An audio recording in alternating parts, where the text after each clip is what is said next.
sea of floating lanterns, the glow of a million hearts slowly rise into the cool night sky. A crowd has formed and watches as the illuminations ascend and become more distant. Eventually, the glowing orbs rise so high that only a twinkle can be seen, and it is upon these twinkling stars that we hope our wishes come true. Welcome back to another episode of the Ink Table Podcast, a Lorcana podcast where a group of fellow Illumineers gather around the metaphorical ink table and share their table talk with you. So if you enjoy lore, art, a sense of community, comedic banter, or just all things Disney, then pull up a seat and join hosts Dylan Bailey and Preston McNair as we discuss our Gen Con adventures and all the Disney Lorcana news coming out of D23.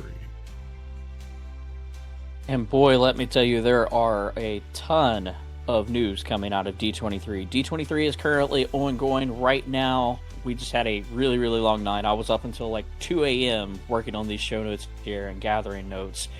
We do want to start out by prefacing that not all of your Lorcana news coming out of D23 will be here because the CCQ is still taking place today, and they did announce during the panel yesterday that took place that all of our information regarding the competitive season, probably dates for Worlds and some updates on the season of Villainy, will come out later today. So you can look forward to us talking about that in future content. But for now, let's rip the Band-Aid off and let's talk about everything. I think, Preston, we were kind of like playing catch-up still.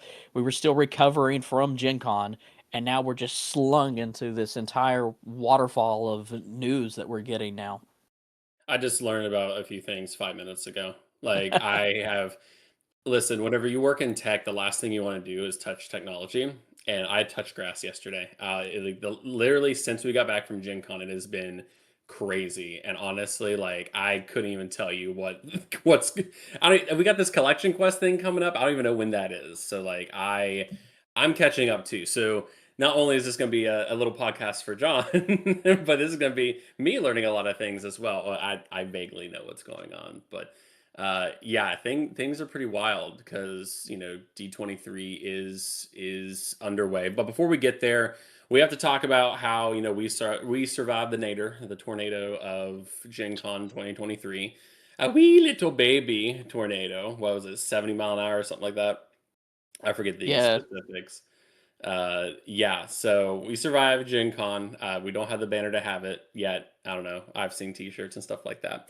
But Gen Con, super lot of fun. Obviously we kind of expected Gen Con to be a little bit different this year because last year was heavy with Fabled, with the reprints and everything else going on. This year was a little bit of a different take on it. Still a very large Lorcana presence. But I think the main thing is the Great Honey Rescue. We're not going to spend a lot of time talking about this, but we did do that video, kind of the pre and post of the Great Honey Rescue. Super. It was fun. It was fun to watch. The stage talent, the commentators, obviously they brought their A game and really brought that event through and through. So be sure to check out that video if you haven't already over on the Inktail Podcast YouTube channel, just talking about some of the mechanics, see how you might be able to beat the Vine because they did 3 or 4 playthroughs and they technically didn't make it. It seems to be more difficult with the more amount of players you have because we were fortunate enough to get our hands on a couple of copies, and when we came back, I think my wife and son ran it with just the two of them, and they were able to beat the Vaughn. They were like, well, seriously? This is like, what's going on here? Why was this so challenging? Yeah, the only reason why we got to the next phase is because the Vine passed. There's Baker, home rules. yeah. Baker passed. So all in all, it was good. It really showcased the product, but yeah, be sure to check that out over on YouTube. Also, don't forget that while the product was available at Gen Con for purchase from the booth, if you were able to survive the line, is that this October you do have the retail release of the product at various big box stores, but also the local game shops where they do have that special event where you can receive not only buy copies of the product, but have gameplay events at your local game shops, special promo cards if I didn't have you, and also this gorgeous pin that they revealed at Gen Con of Winnie the Pooh. And I'm going to go on record and say it's probably one of the nicest looking pins that we have. The DLC pins are nice, but this is a nice Yeah. looking pin. So, but word of caution with that is we are starting to see that some game shops are starting to cap their events because there is a lot more demand than there are promos and pins available. So check out the Ravensburger Play Hub to find an event near you because not all events or some game shops are making that decision to cap at the amount of promotional product that they have available. So not sure that not every store is going to do this, but regardless, a great time to go out, try to beat the vine with you and your little community and your community members. But also, again, just note that there may not be enough pins to go around here. But I have coconut creamer in my coffee this morning. Ew. I did that intentionally. Because coconut formats, I guess an interesting segue. Coconut format was probably, in my opinion, probably the best thing at Gen Con this year. It was so fun to do. Coconut format, if you're unfamiliar, we should have a card on screen there of the coconut cards. But basically, it is Lorcana's multiplayer, what people are calling singleton formats, where basically the idea is you have a more thematic way to multiplayer gameplay Lorcana, where you have 16 coconut cards. Is that right? Yep. I believe so. 16 Three for each ink color. Yeah, 3 for each ink color. They're not part of your deck. They are just like almost like this Is that math static right? card. Yeah. Almost like a sidekick, maybe. Maybe that will be the name. Who knows? I don't know. But anyway, regardless, other than the coconut card, you can have 4 of every single card in your deck, and then you're limited to 3 ink types. What was really cool was they did have this experience at Gen Con in like this separated room for everything else. And 3 devs were there, and it was fairly small pods too. I knew it was us 3 at a pod. There was a pod of 4, including the CCQ winner, TCG Penguin. Well done. And then another pod of 3 or something like that at a table next to us.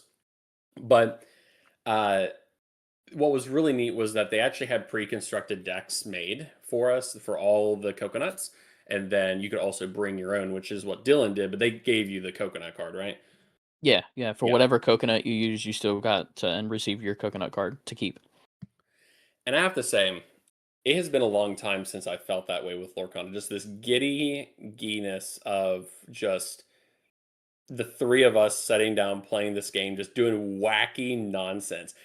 Grandma Tala netting lore, like that's a card that I love so much, and now we have it in this format. It was just it was a very cool, intimate experience with the developers talking about the format, and I have very high hopes for Coconut. And I'm not saying that because that is the shiny new thing, but that's what Infinity needed to be. But that was probably the best thing I did all Gen Con. I don't know about you all.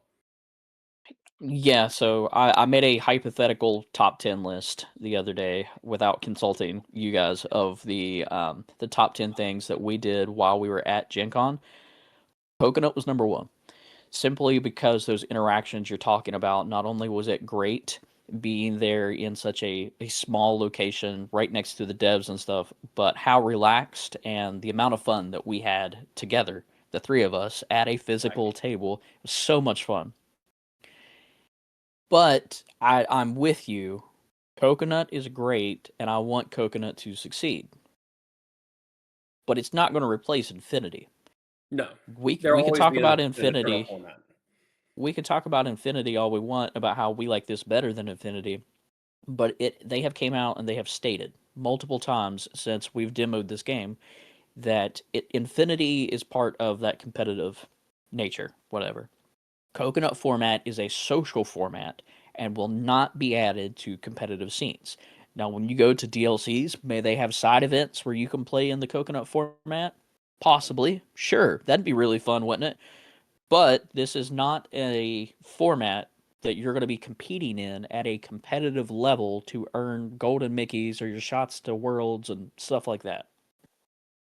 So it really depends on how they use this product in this format, I guess, at your LGSs. because that's the one place that they're really going to be pushing this, where they should push it the most. DLC side events and at your LGSs. And that's one thing you actually pushed them on in our session was why now? Like we got this Great Honey Rescue event coming up this fall. This would have been you literally told them this Right. would have been a perfect sub opportunity for Coconut. Well, because of that event, they already want it to run either you playing the Illuminator's Quest or have it to where it is a multiplayer event with groups of 3 to 5 players in a pod. So, I mean, this would have been a great format to roll out if you can get it done before then. And this is not a new format by any standard. I mean, it is. The naming is new, but it's important to remember that this is a format that they've been testing for over a year now. We tested it, the beta, at Gen Con this year, but while we were at Gen Con last year, this was actually being tested in China. This is the first time that we heard about this, was in China last year.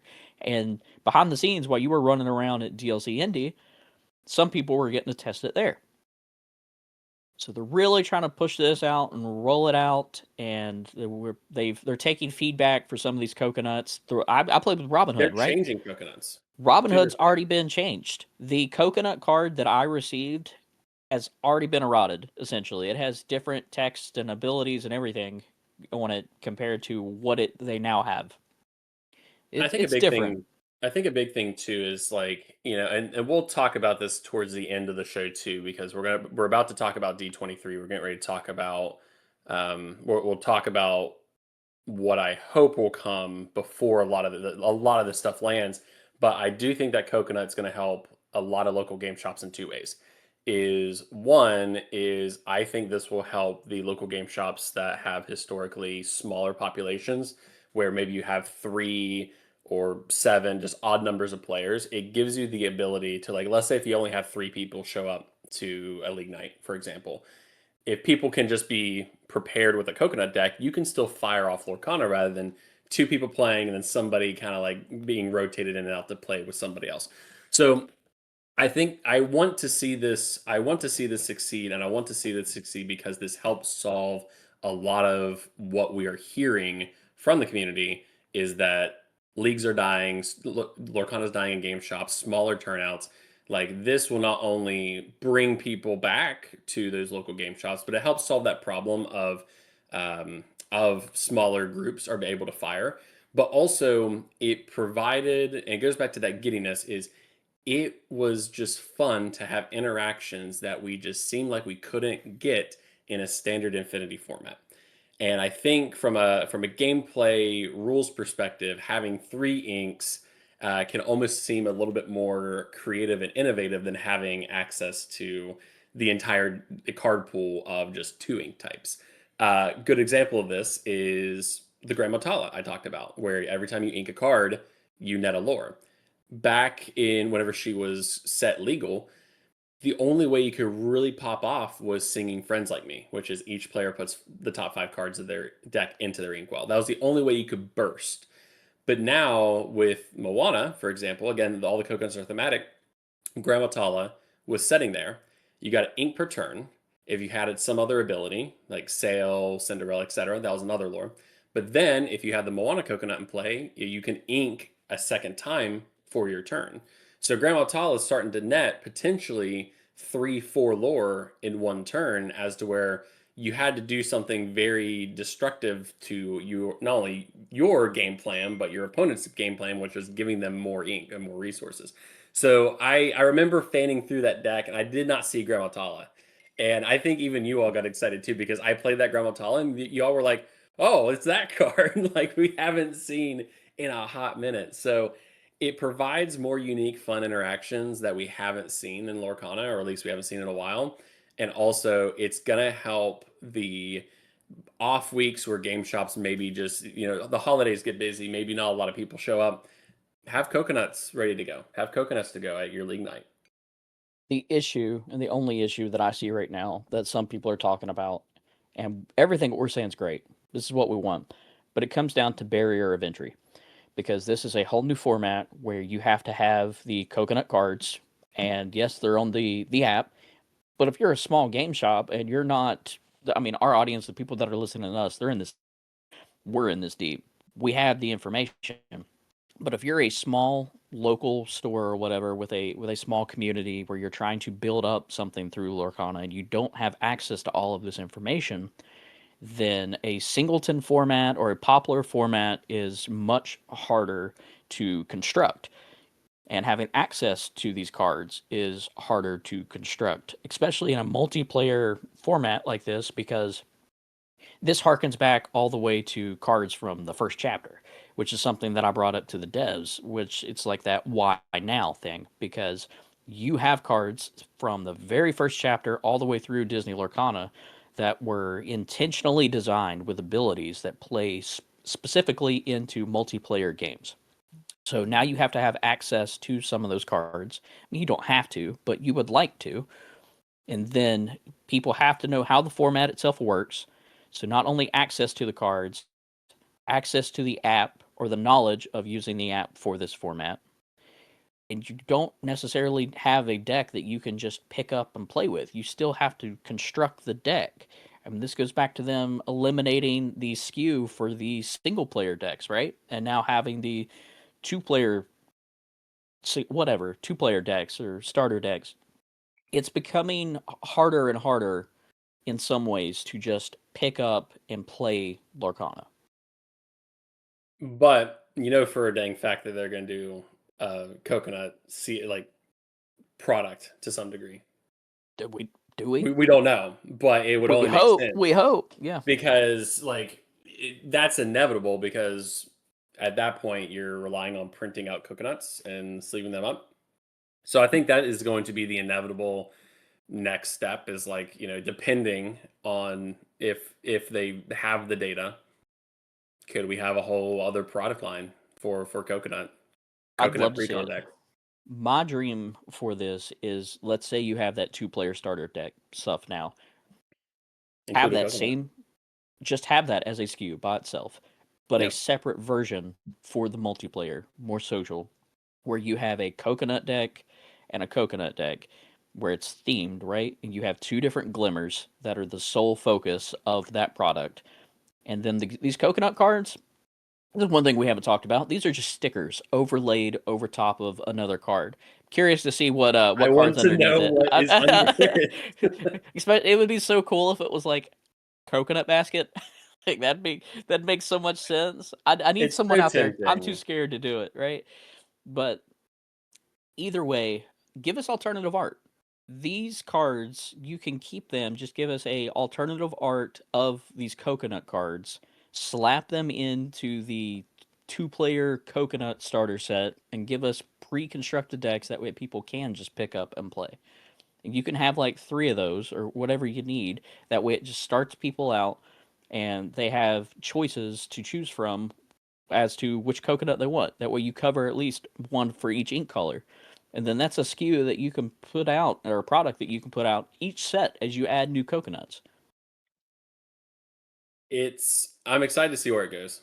It's still early in the format. Yeah, they've been testing it for a year, but if we're still doing beta cards and they're actively changing, it is an active development, before we get any sort of official proper printed coconut cards, it's going to be a while.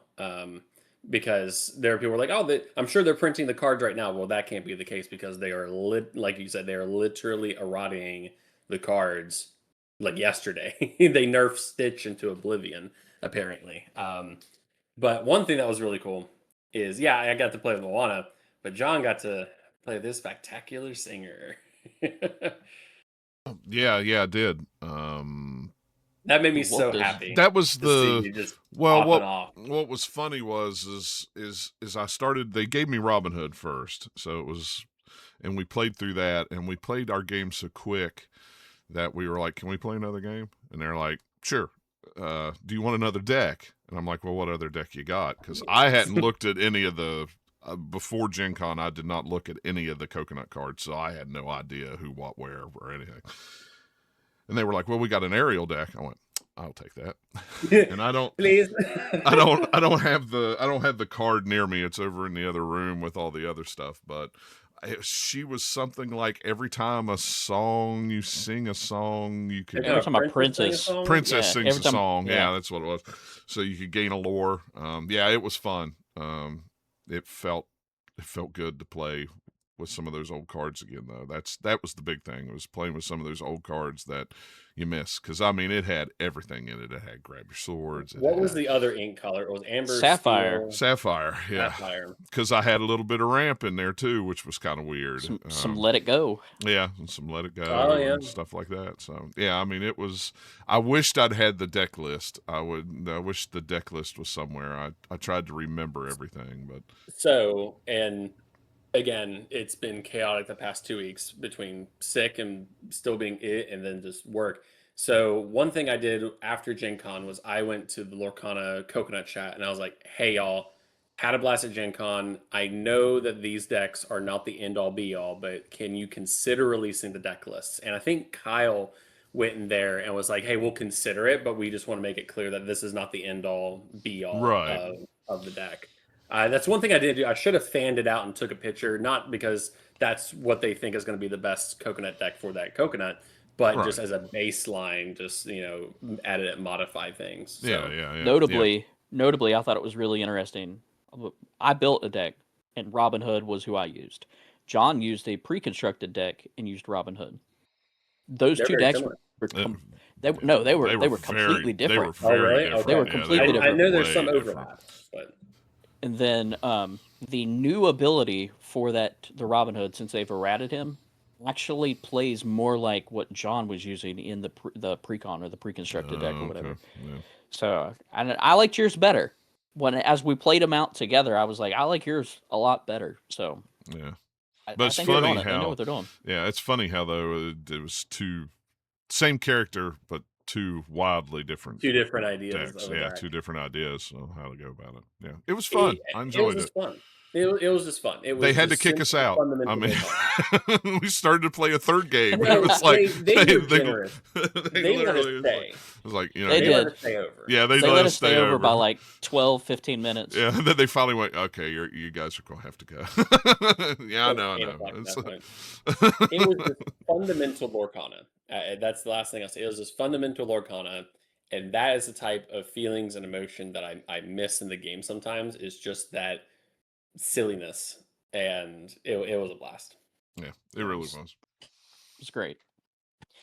But some other stuff that was really great that came out of Gen Con is our wishes, our wish list, I guess, or our goals that we set out to separate side quest, I guess. Whenever we went out to Gen Con, we had a few things in mind that we wanted to accomplish.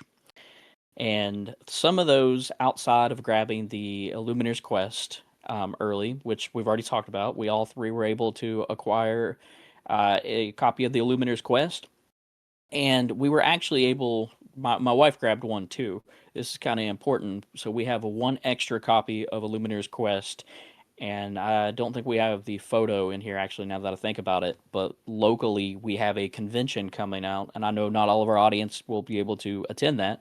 But we will be heading to Hurricane, West Virginia. This is the second time that they're having this event, and we were invited. They will give us a table, so we can set up. And one thing that we will be doing there is we will be having or running a giveaway. So if you are local and you come find us at Hurricane, you can come say hi, get a sticker, and enter this drawing or giveaway to possibly receive the Great Honey Rescue still a month early, because that's in September, and it does not release until October 2nd. So that'd be really cool. But now some cards, some cool promos. I set out, there's a great short that we just released. If you haven't seen it, I'd recommend going and checking it out, because it really breaks down what this card means to me. But I said it in the last podcast episode. There is a Pinocchio promo card that released in Rise of the Floodborn, and I do believe that it was a convention promo or a DLC promo. I haven't figured out which. It was a convention, and I wasn't going to conventions then. So this is a card that, even though it's only like a $17 to $20 card in there, it's not very expensive at all. It's one that I have not had the opportunity to personally get in person. Yeah, I could have went to TCG Player and just bought it. But while we were there were vendors, and I was able to get this Pinocchio card that I really, really wanted. And Preston hit up some vendors too. No, it's I like the short because it's like it's like, oh, go to Mickey's. Nope, my boy over here, please. Yeah, my little puppet. One of your finest Pinocchios, please. No, that was a fun short. Yeah, listen, the amount of heat that was pulled around me all weekend at Gen Con. I counted 2 Buzz and Woodies in my immediate vicinity from me. Sat down for the Iconic. last, was it? The iconic, right? The iconic directly across from me. And I already threw in the towel. After I saw the 2 Buzz and Woodies pulled across from me, I was like, screw it. I'm getting Buzz and Woody. I don't care. But I did not pull anything crazy at Gen Con, but I was rich in Mushus and rich in Epics. And I brought some trade FUD down, but we just got Buzz and Woody. After seeing 2 pulled, I was holding out. I was like, maybe we'll see. We'll see what happens. See what trade FUD I can get. No, after the 2 Buzz and Woody, this is before the Iconic was pulled across from me. I just went, screw it. We're getting it. I don't care at this point. But, Cool Stuff Inc., not hashtag not sponsored. Cool Stuff Inc., they were DLC vendors. They were one of the 3 vendors. And they have consistently, across the 3 DLCs and Gen Con, have had probably the best buying experience, in my opinion. Their prices were very good. But not only that, they only had 1 Buzz and Woody. Whenever I was scoping it out, and mind you, if you see me at Gen Con, I'm like the traveling merchant where I'm like, I have like my trade FUD in like one of the league boxes at the very bottom of my bag with like layers of stuff on top of it.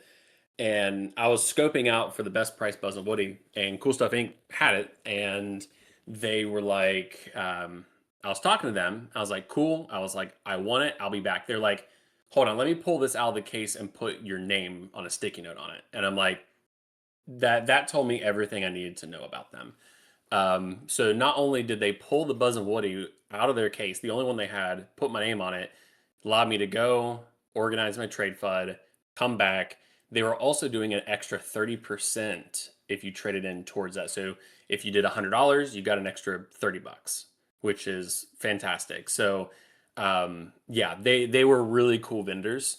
And kudos to them because not every vendor would pull a product off of their case to do that. But yep, Buzz and Woody was acquired. That was the highlight. Obviously the Illuminators quest was fun, but yeah, we just went ahead and did it. So the binder is whole again.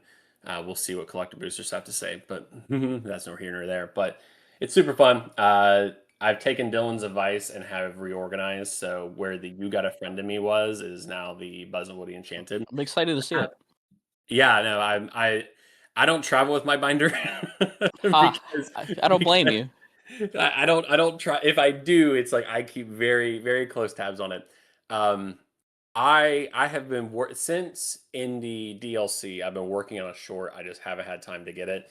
I took my set championship Woody and got B-roll with it. So that made me nervous, was taking my set championship Woody out of my binder and traveling with it with me for content. Like that still just made me nervous because I'm like, oh. But yeah, it was fun. I'll have something because it's been really cool to like. People have told me like this is just really a really cool art piece, and we're not going to talk about it in this episode. But I got the Japanese promo, and yeah, the foiling treatment on those are a lot different than what we have because they're like epics, but standard regular foils. That's cool. And if I may ask, and you don't mind sharing, after trade fodder and stuff, how much did you end up, even with because you got the extra 30%, how much did you end up spending on the Buzz and Woodies that you had to get it out of pocket? Yeah, so 270. Which that's not bad. For the price, I don't know what it is right now, but for the price it was. But there was also some the Riftbound promo, for example. We did a Riftbound Learn to Play. I have no attachment to the Riftbound card. Yeah. I So that made I up for it. made up for it. So yeah, so basically at this point after that was liquidated, um, sub Didn't 150. didn't Alan help you too? He like just gave you a enchanted to Yeah, trade. like so our friend Alan has been working on this binder thing. He's been working on this collection thing. And Bless his soul. we'll see. It's currently underway at D23. But I was sitting there organizing my trade fund. This was like the first time I've seen him for the entire thing. And like I was sitting there organizing my trade fund. And he goes, "Hey," he goes, "I pulled this Launchpad in Darkwing Duck. I can't use it because I pulled it off camera." And I'm like, "Brother, what?" so again, I was like, "Listen, I'm gonna have to send you something to make this right." So we're negotiating trades there, but yeah, it generous. Didn't have to do that, but with the bonus that they were doing at Cool Stuff Inc. Yeah, so even there. So I mean, literally after that, after my abundance of moose shoes and just, I've also done a little bit of housekeeping. This is all organized play promos that I've deduplicated. So I brought a lot of those to Gen Con because a couple of those are like $4 or $5. And yeah, it's in a, we've said it before, even with our Canada mic, is take from what you have to get what Hmm. you want. So no, very, very generous. Didn't ask for help because it was already a price tag I was comfortable with. But yeah, definitely No, a highlight. And then now I'm like, how do you play this game? Because I haven't touched cardboard in 2 weeks, other right. than that right there. Now, Um, the last thing Gen Con related before we move on to D23, this isn't in the notes, but this is something that we talked about behind the scenes, and I think it would be important to our audience in general. There was a conversation last year that took place after Gen Con of should you attend Gen Con or should you attend a DLC? Like, what is right for who? And this being the second one that we attended, we noticed some stuff. And I'm curious to see if there's like a pattern there, per se, because I think that we pointed it out that last year the timing was great. You had the first rotation, you had everything going on, the excitement with Fabled, you had card reveals at Gen Con last year. We were in the middle of, I mean, it kicked off reveal season for an entire set. This year at Gen Con, we were kind of stuck right in the middle. We had already had our big lore cast and stuff for Attack of the Vine. Reveal season was over. The set had just released.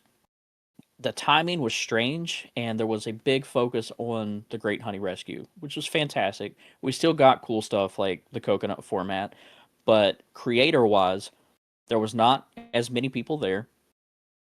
There didn't seem to be as many Ravensburger employees there, even though I think that we had better connections and moments with the employees that were there this year. You didn't see people like Ryan Miller or Steve Warner. I didn't even see Coop unless Coop was busy doing CCQ stuff. But when I say we didn't see these people, let it be known for the people who haven't attended, and kudos to the Ravensburger employees. They are on hand. Like even Naomi Kim, right? As big as she is as the international product and brand manager, there were multiple times where her or Greg Tito or Elaine Chase or anybody, they were sitting there, they were working at the Ravensburger they're booth. working the show. Right. So I mean they put the time in, they're there on the ground listening to the community. But overall, I think that this year's experience was dramatically different than what we experienced last year whenever it comes to the interactions for Illumineers. Collection Quest was cool, but it seems like there was a lot of information and not only information, a lot of experiences that were kind of being held off for D23 that is currently happening. So we're curious to see, and this isn't something that we can wholeheartedly speak to because we haven't fully been there to see that pattern and stuff. But even you pressed it at one point, you were like, I can see taking a year off. And this is something that Rebecca last year, whenever me and John had talked to her, that she was saying that she would probably do D23 one year, Yeah. Gen Con one year, D23, and flip back and forth. And I'm curious to see if the marketing that Ravensburger and Disney Lorcana approach, if that's how they do it, where they flip back and forth between the two. Yeah. because naturally, like you can't do big summer blowout at Gen Con whenever the official Disney fan event with not only Disney but licensed products is 2 weeks away. So it Right. makes total sense why they held back, but you know, it's like you said, a pattern potentially of the in between years of D23 because D23 is every 2 years in Anaheim. That in between year where I think was it Destination D23 or something like that, or do they have that every Think other so. year, or how's that work? I don't even know. I feel like they've had multiple destination D23s. Yeah. So anyway, so that in between year, I would be curious if like because at that point, Gen Con's the big stage, right? Like Right. but this year, Gen Con was not the big. It was still a big stage, but Gen Con's not the big stage. It is D23. So I'm curious of that, and I think what I think we even talked about this. I haven't listened to that show in quite some time. That episode, but we said the bar was set very high last year, Hmm. very high, and it was still all around a good, cool, like Lorcana esque experience there, but definitely a lot less people. For Lorcana, the CCQ took up a lot of resources that kind of reduce the frequency of some events. Not, I don't think we got any news other than the Great Honey Rescue related at Gen Con. We didn't get anything, I don't think. I don't think so. So it adds up, and that's not anything. That's not necessarily anything bad, but at No. the end of the day, Gen Con is a trade show, Right. uh, and this But year just it was advice for Illumineers and our audience members who might look in the future of attending and making decisions. This is a pattern we're seeing yeah. that if you want the news and stuff, if you're a player, there are tons of events that you could still play in. Sure, the CCQ, fantastic. We at one point we thought there was going to be a second CCQ, but that's neither here nor there. Oh, that was a fun conversation. It's not even that I was just like, what is the story? Like, is this actually happening? And they're like, we're actively figuring that out. I think Rochelle, it was an outdated slide deck or something. So, Yeah, but wow, what a outdated slide to have in a slide deck. That was funny. Um, yeah, the tornado was wild. It was leaking. The convention center was leaking. Um, yeah, it good was it was times, good it memories was overall. good times.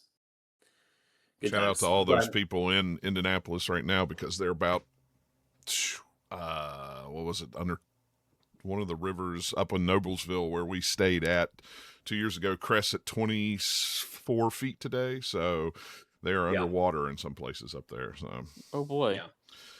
But no, all in all, like I think a big thank you to everyone we saw at Gen Con. I'm so happy that Dylan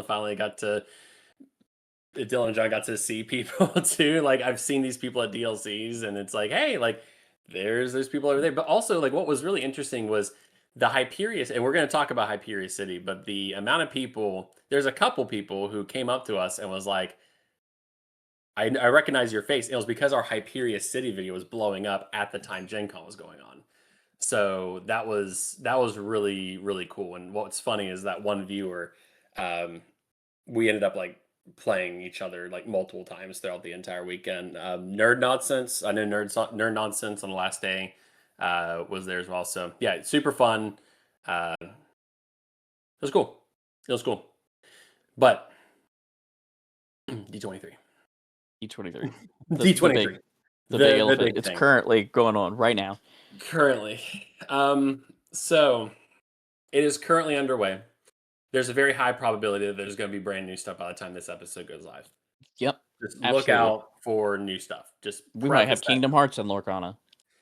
No, Right. no. Could you imagine a Sora enchanted? I know nothing about Kingdom Hearts means nothing to me. Stop. But that would just break the market. Anyway, I digress. D23, Disney's fan convention underway right now. Some panels have concluded. There are some things going on. Today is the big CCQ, which is the first event for season 3, Season of Villainy. But notably, we have to talk about some changes that we saw from the purchasing experience. So D23 boxes. This is the alternate art collector sets. Also, Dylan even mentioned the D23 Mickey that you acquired as well, but the D23 cards, the full arts in a sense. There's 6 of them. Last D23 was like Bruno, Vanellope, Mickey, the BLT. Uh, there is another one this year, but the thing is of course we got Hector, so new franchise coming to Lorcana, Hyperia This City. was just revealed too, because previously when we saw this D23 collection box, that's the one card that we The had question not mark. seen yet. Yep, because it is a card that will be released in Hyperia City. Yep. But the main thing is that, we could talk about this from 50 different angles. You have to have a virtual queue in order to shop for this product at D23, but they did have certain quantities available of this D23 collector's box at select Disney locations. Not Disney Springs in Orlando, but downtown Disney was one. And the first thing that we noticed was that they ended up implementing a virtual queue system in order to purchase that product. And this is a direct Who would have callback to they have the technology to do things. Who would have thunk it? Should have been there to begin with. But this is a direct callback to our last podcast episode where we talked about, I think Dylan coined the term not so magical moments trying to purchase and acquire this product. But you had to scan a QR code and join a virtual queue in order to purchase this product at Disney locations. This is separate from the D23. You still had to get a shopping time for the Ravensburger store. But in terms of just one-off locations, like downtown Disney, Anaheim's equivalent to Disney Springs, you had to join a QR code. Something as well, and I just saw this morning, guess what they rolled out yesterday at downtown Disney? Curator collections. Princess. They had them. Yeah, they did. So they just found them laying around. I think I don't think they just found them. I think that was strategic. We'll never know. But they did have some quantities of the the Curator's collection there as well. But not only do we have the D23 collector's kits, you still got the D23 Woody, which is a thing, but there are some other things coming out of D23 that will eventually make our way to local game shops, but a little bit of an early availability at D23. Yeah, very similar to our early availability of the Great Honey Rescue, but that is this Quest of Wonders and Illumineer's lore book, something we've talked about for going on 4 to 5 months. As soon as the first tiniest bit of news that broke on this product, I was all over it because anything lore related, it's there. But it's going to release September 1st everywhere else. It might be at your LGSs. You can get it on Amazon, wherever. Books A Million. Do you know, they don't have Books A Million West Coast? They only have, Barnes and Nobles. I didn't know that until the other day. About that franchise, but that's not for this episode.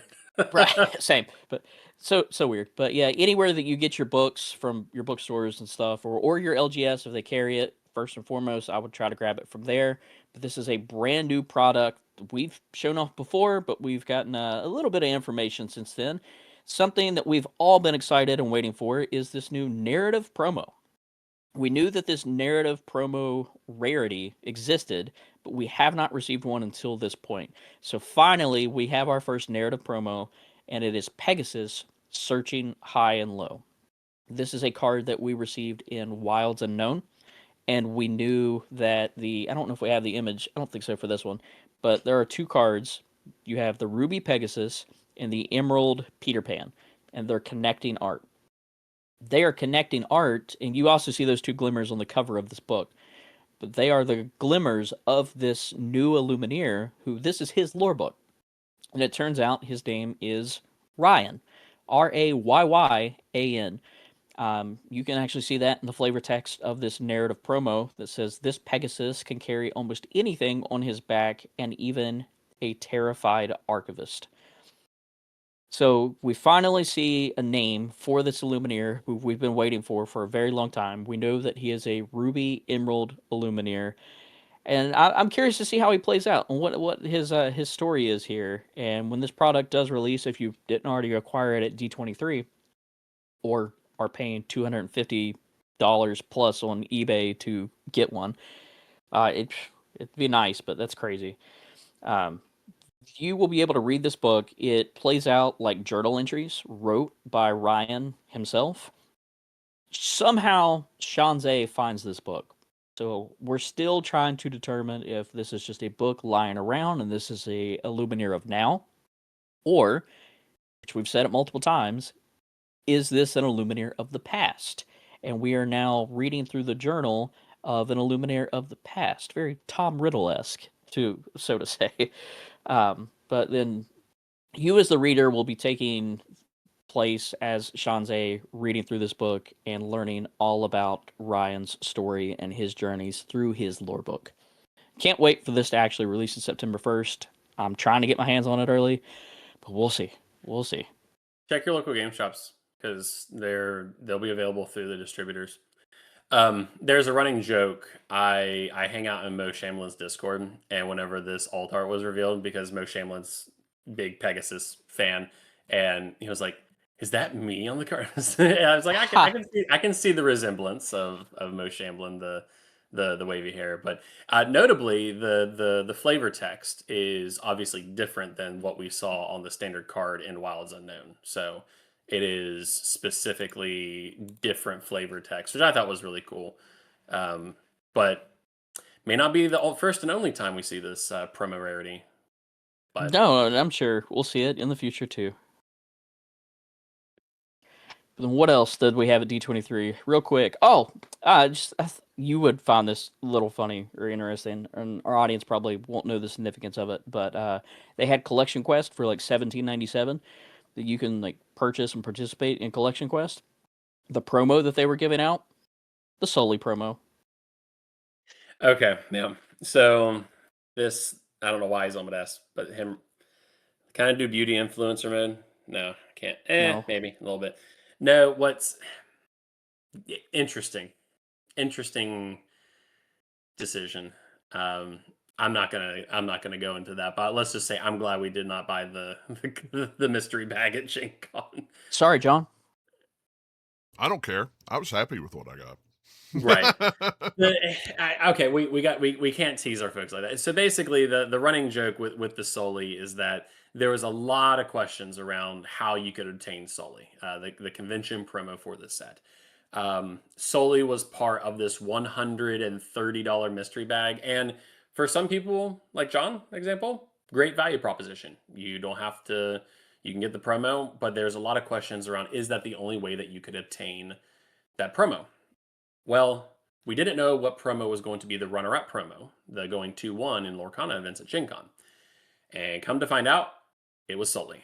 So, and I guess now for $17, Sully was the promo available there. So, interesting decisions behind that. I don't know. I'm not going to speculate as to what happened there, but it just seemed very inconsistent on how they wanted the rarity of this or the acquisition of this card to be treated. So Yeah, I mean, just looking at it value-wise, John spent $130. I don't want to say just to get this promo because he did get other things. You got other stuff along with this promo. And then the only way that I acquired this promo is I spent $50-some to participate in an event for the opportunity to possibly get this card. Because if I didn't go 2-1, I wouldn't have received it either. And now we're seeing Illuminaires receive it for $17.97. Yeah, and that's. I remember talking to two of our creator friends. I'm not going to name them, but that they had just got there and they were like, "What's happening?" Blah blah. I cut them up. They're like, "Oh," and as they had the bags with them, it was just a little interesting. You know, it is what it is. You know, if you didn't want to play in Lorcana events and you wanted to get a trove, which again, good value. You got a $50 trove. You got some goodies. You got the promo, probably a $30 promo at this point. So all in all, still good. But that was news to me whenever you just said that. I've looked through. We note plan and stuff like that. But I'm like, hold on a second. I'm like, what? Like $17 for Sully? Like it was interesting. yeah, I saw that and it was I just giggled a little bit. But besides that, I think the only other product that you could really get there at D23 is the new Winnie the Pooh Honey Wizard foil playmat, which the box that it comes in is also foiled. Which is really neat. Good. cute touch. Great. We've had tons of new stuff around Winnie the Pooh, and I guess it probably does relate to the fact that this is the 100th, and I was going to say 100th, the 100th 30th. anniversary of Winnie the Pooh this year, which correlates, I guess, with everything that we're now getting, especially in this set in particular. But outside of Something that, something the related to panel that. happened. I just found this out as well. After the panel concluded, which we're getting ready to talk about more panel stuff, is they had goodie bags for everyone inside the panel.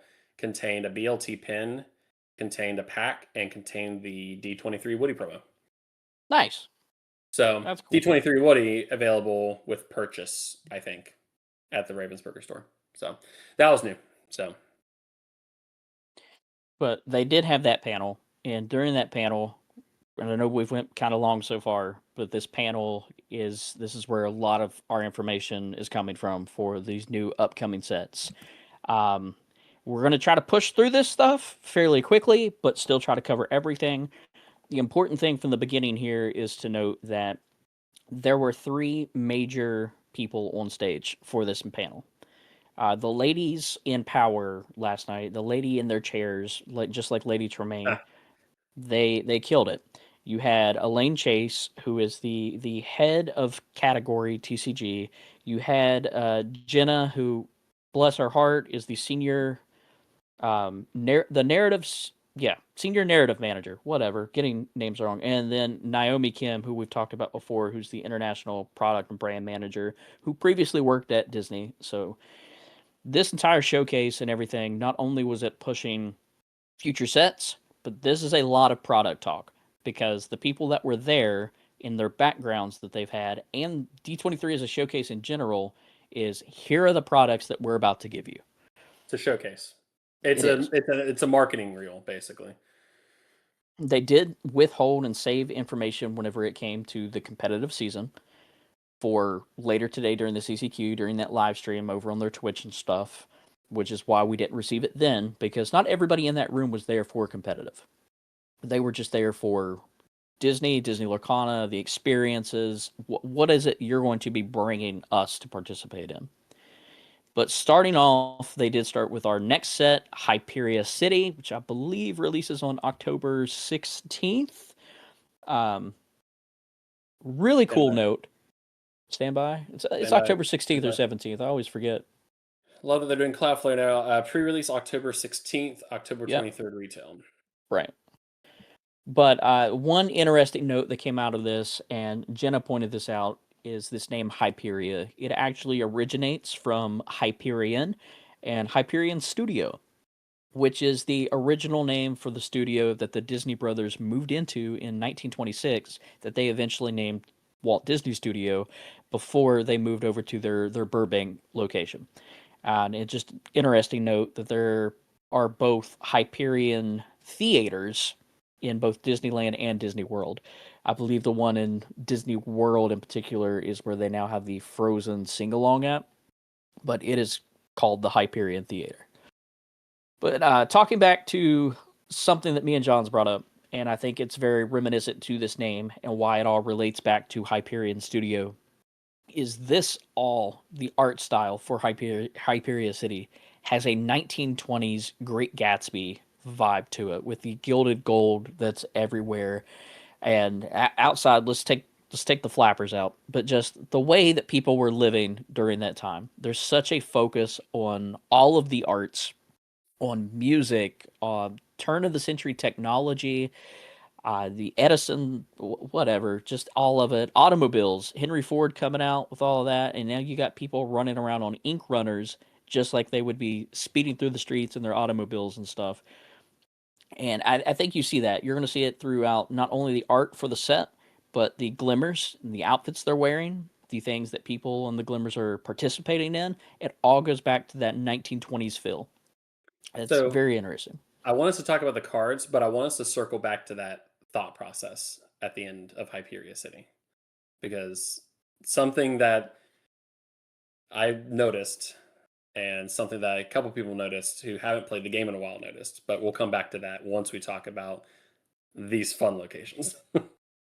These are fun locations. So we'll start off with a map. We finally got our very first Disney Lorcana map. And this map, guys, if we overlaid Magic Kingdom, do you think it would fit on this map by chance?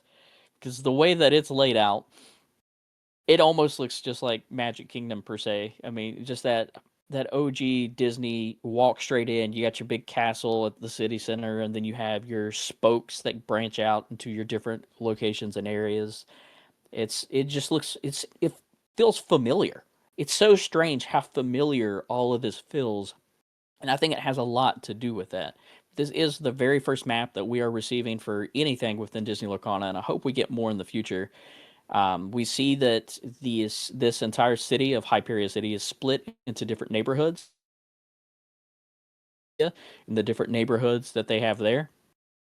And this piece of art is something that we will receive inside of pre-release kits. So I'm super excited to have that. Is it replacing the posters? Or is there still going to be a randomization aspect of like you get a postcard or something like that? Or did they not share? They did not share that. I'm mean, this could curious just if be. I'm curious if that is still going to be like the promos are going to still be random, but I'm Well, we had the curious if they're postcards prior to that, right?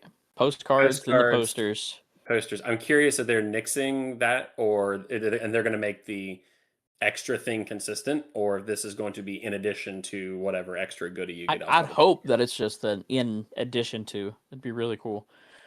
Maybe But printed on the back of a poster, maybe. that would be cool. That'd be Two-sided. cool. Two-sided Yeah. poster. But they took the time to break down this poster to an extent. There's a couple of locations on here that they did not go over or talk about or anything, but they did zoom in to particular neighborhoods, and we're going to go over a couple of the ones that they did reveal, and they each seem to have at least one location attached to that neighborhood.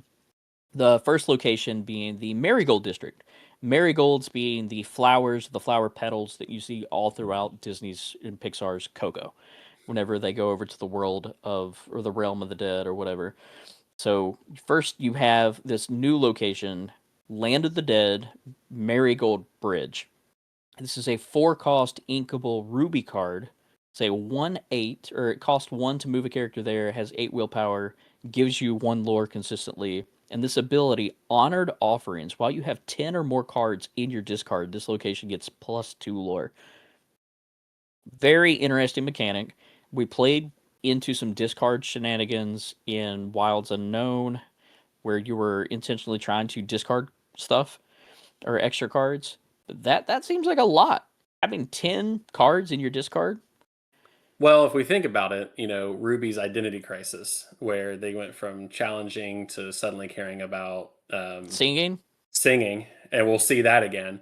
I mean, if we think about Atlantis characters in Wilds Unknown, there's a lot of whenever you play this, you draw and discard, and Right. Preston Whitmore, you put 2 cards into your whenever you play this character. You may or you must, but you can put 2 cards into your discard. So not impossible, but something I'm glad to see them playing with these locations more, and I'm glad like they brought it back with Up, very thematic, but I'm glad to see them playing with more locations because I've always liked that as an archetype. But where's I need a Jim Hawkins reprint. Like I need if we're getting all these locations back, I need a Jim Hawkins back. It's very thematic. I enjoy the fact that it's the Land of the Dead, and in order to receive your extra lore and stuff, you have to have cards in your discard. So some very undertoned thematic stuff going on at play there. And I love seeing cards like this because we can talk about cards that we got previously, just like that Preston Whitmore and stuff. But it also hints at mechanics and cards that we're about to get in this set that have not been revealed yet. So we now know that there are going to be some Ruby cards that play even more so into the discard mechanic, and there's going to be deck synergies and archetypes built around that, which we've previously already talked about in one of our older videos, where it was what we know so far about Hyperia City, that there was a Miguel and a Hector, and I believe one, whenever you played it, you could discard a song card and put it into your discard, and then the other one was a turn 1 Hector. Matter of fact, we might even see him later in this. but it's a turn 1 Hector, 1 drop, inkable. If you have a card or a song card in your discard, then he gains Singer 3. So you could potentially have a Singer 3 on board on turn 2 with that 1 drop character. So this, I'm sure, hints more at that. But moving on to our next little neighborhood, we have Old Town Hyperia, and I love this entire neighborhood. This is the most Dungeons and Dragons-esque, and I can see like this being the starting. Truly is the Old Town. Hyperia City was built up around this sort of magic, and then it slowly became more and more as stuff was built up around it. But this is a 2-drop inkable amethyst card, Merlin's Shop and Smithy. We've gotten tons of Madame Medusa, Madame Mim cards recently, but we have not seen the return of Merlin yet, and this seems like it's going to hint at Merlin returning in Hyperia City as well. This card has 6 willpower, costs 2 to move a character there, and its ability open for business once during your turn. Whenever a character moves here, draw a card and gain 1 lore. Pretty powerful. Me gusta. Yeah, Just that official Preston statement. Me gusta. Then quickly moving on to our next neighborhood, we have the Greenway. And what is any city without a proper green space? So you now have the Greenway. If I can find it myself here, this is Con Industries Greenway Landmark.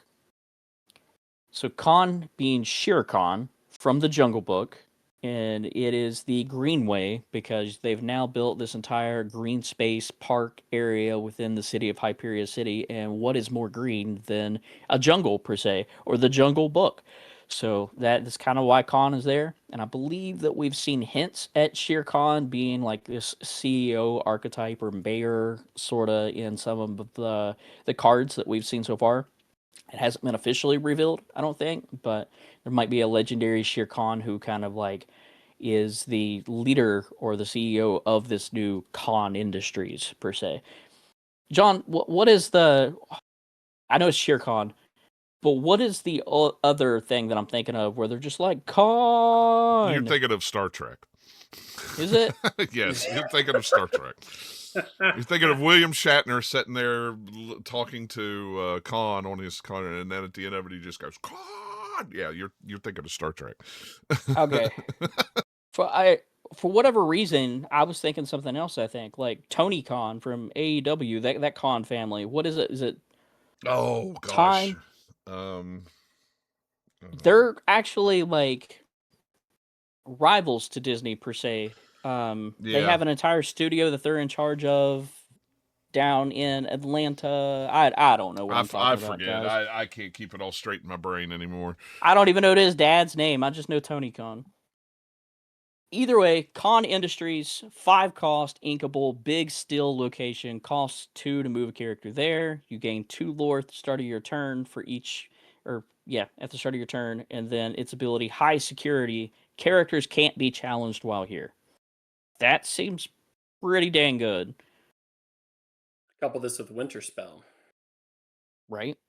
Shere Khan's business headquarters, home to an ink drop empire, is the flavor text there.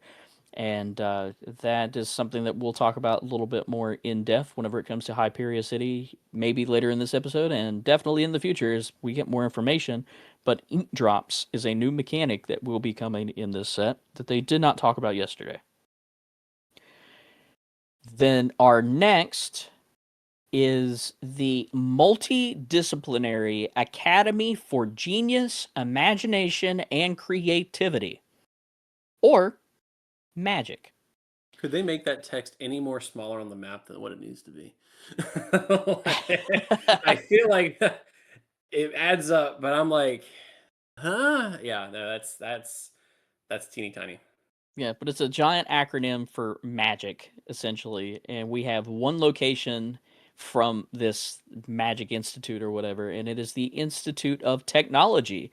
A 2-drop inkable sapphire card with 5 willpower, costs 1 to move a character there. You get 1 lore at the start of each of your turn when this is in play, and it has the ability break time once during your turn. Whenever a super character quest while here, return an item card from your discard to your hand.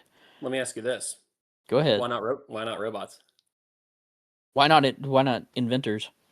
They're inventors, yeah. Right. Like that's probably that's the first thing I noticed whenever I saw this. I'm like, so we had the Institute of Technology. I think it's been rotated. It's like Arcasia's or something like that. Whenever it came out, or was it Reign of Jafar? I feel.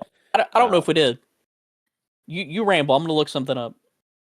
Let's see here. So we have Institute of Technology. So I mean, this is a card. Well, the location as a whole is a card that we've had before. Yes, it was set 6. So inventor characters get +1. So that's my only thing is like why super? I mean, I guess it can be multiversal, right? Like we can have the Institute of Technology care about supers and inventors and robots, right? But that was kind of the first thing I've noticed with this is like we haven't seen Big Hero 6 in a while. This is the first nod to Big Hero 6 in a while, especially because we have the Baymax coming.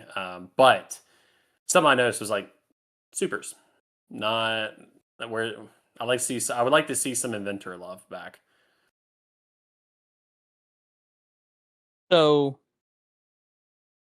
I don't want to skip too far ahead, but I know that we're gonna break this down whenever we do this, and we're gonna have clips that come out of this. Institute of Technology. Yes, it is a location that we previously had, and yes, it refers to Big Hero 6. But as Disney fans, and this is something that we'll come back to later, so we don't have to pull it up now, there is another Institute of Technology in the parks, in the real world. I believe that's the name of it, is the Institute of Technology. And I'll probably talk about this again later, but is not the Epcot pavilion there that they have, where you have Journey into Imagination with Figment? Is that not called the Institute of Technology? Is it? I can't remember. I haven't been. I don't pay attention to Epcot. Oh goodness, we have to pay attention to Epcot now. Right. It's kind of important. Okay, maybe I'm wrong. It says there is no actual Institute of Technology at Epcot.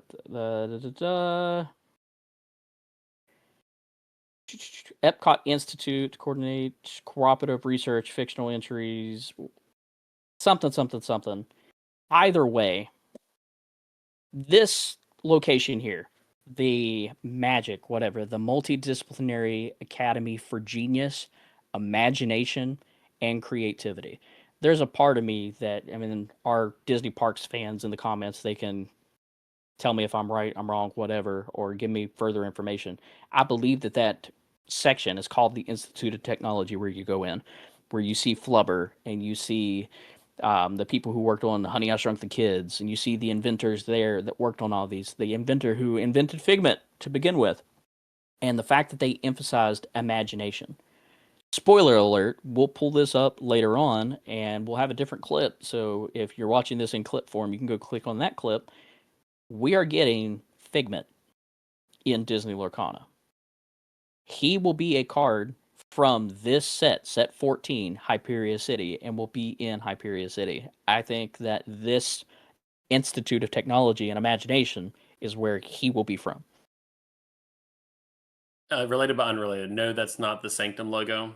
For those curious, by the way, somebody pointed that out. It's like that Sanctum. It's like nope, No, not nope. the Sanctum. It look a very it resembles, but it is not. And then the last location that we have here is the city center, first and foremost, and this goes all the way back to those singers and Coco and everybody that we've gotten from the very beginning of all of this that when first revealed. But we have Con Stadium that will set right in the middle of Hyperia City. It is Con Stadium, state-of-the-art, a one-drop inkable location, Ruby location. So that goes with those Ruby singers. It costs 1 to move a character there, only has 4 willpower, but it has the ability Big Show. Characters get +2 strength while here, +1 lore. Flavor text says you can hear the cheers from blocks away.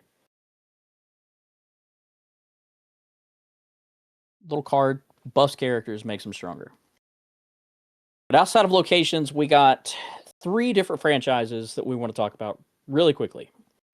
The first one is Coco. We know Coco's coming. We've seen some Coco cards already. We just talked about how that Hector card was revealed in the D23 collector's box. But we have Pepita, who was just revealed as well. You know, John, I didn't put these in here, did I? I suck, guys. Oh, listen, I was up until Pepita. 2 a.m. last night trying to get these show notes together and everything and get everything added. And John's asked like 3 times this morning, is everything in there? Tell We you got what all we'll the do stuff is in there. we In have the this clip, magical thing I called can add it in editing. post, right? You might We not get can it in the edit. actual podcast, but it'll be in there. Either way, we have a 1-drop Pepita. It is a ruby card. This is a very tiny cat who is actually a spirit guide, similar to Dante. And it is a 1-drop card. The sweet kitty. Really cute card. But then you have its more fearsome version of whenever it goes to the land of the dead, how it kind of evolves into, I don't want to say evolves, but transforms into its like actual guide form that you see there.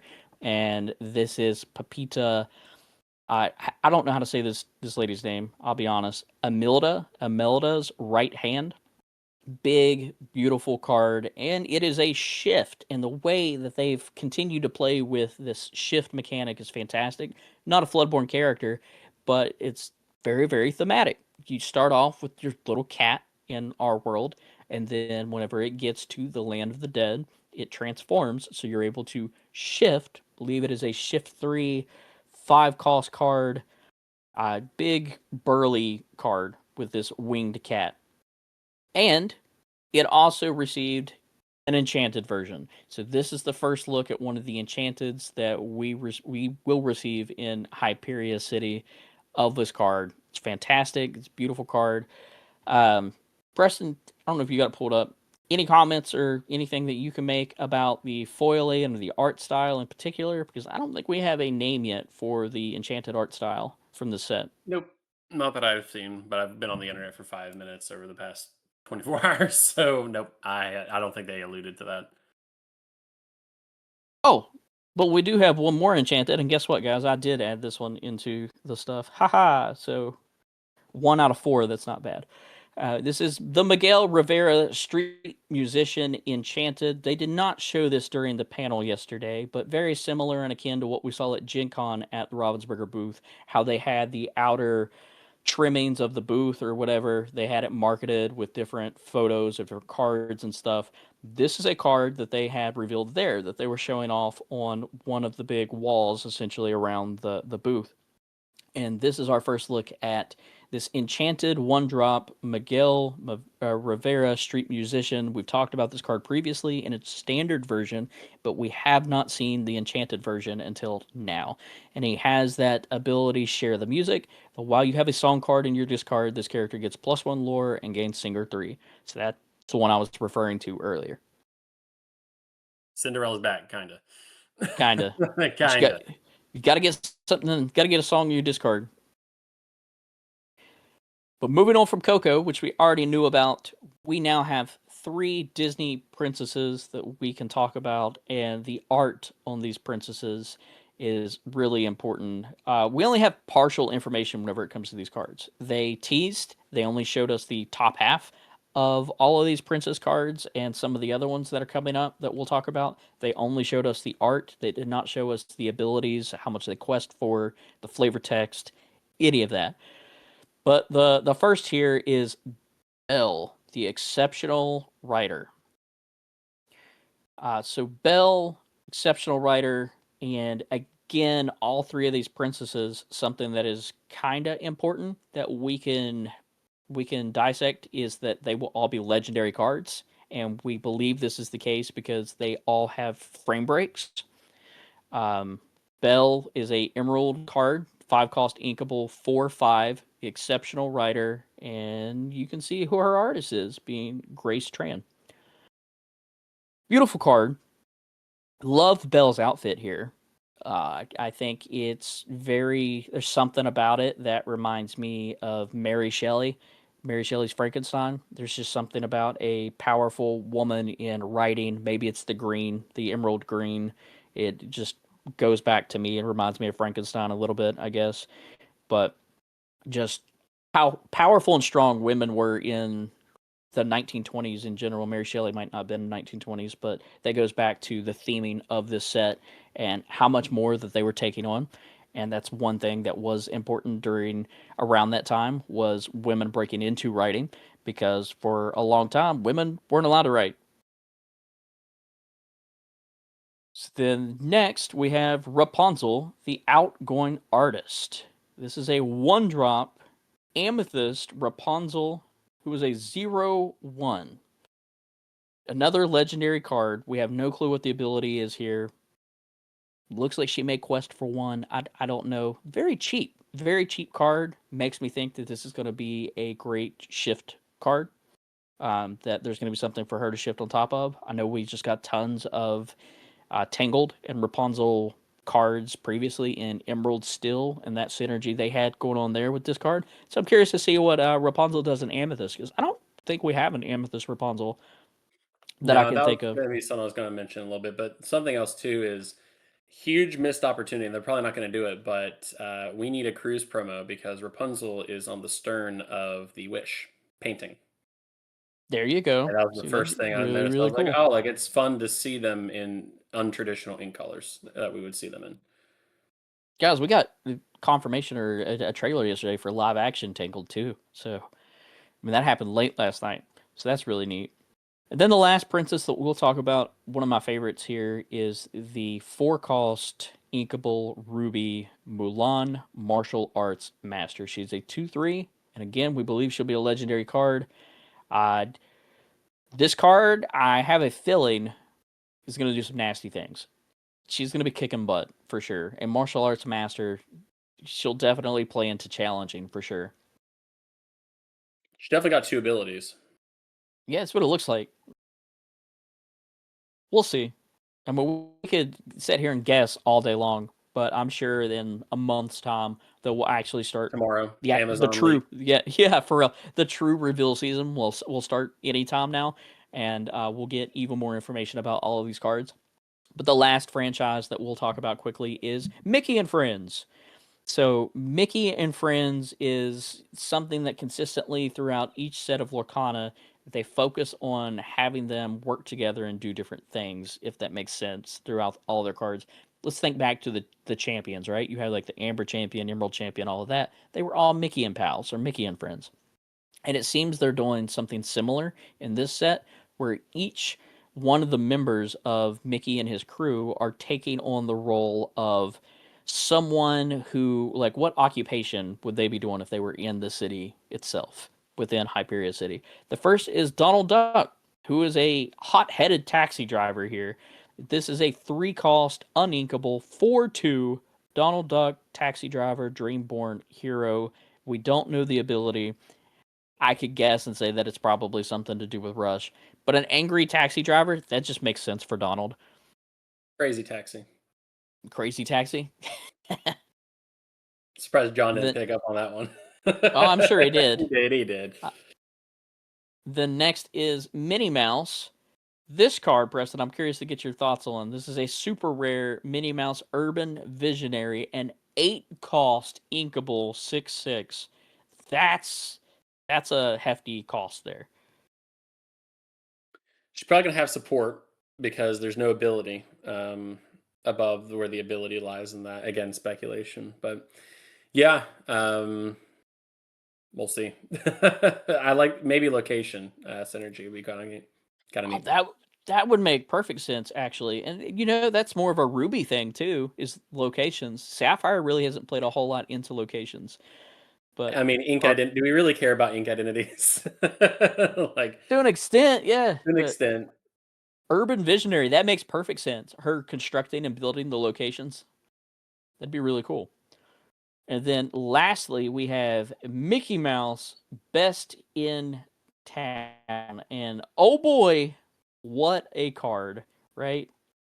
Mickey Mouse Best in Town. This is a Amber 1-drop 0/4 that quest for 2. We'll talk about his ability real quick. Hot Dog. At the end of your turn, if this character is exerted, each player gets 1 ink drop. There we go, referring back to the ink drops again.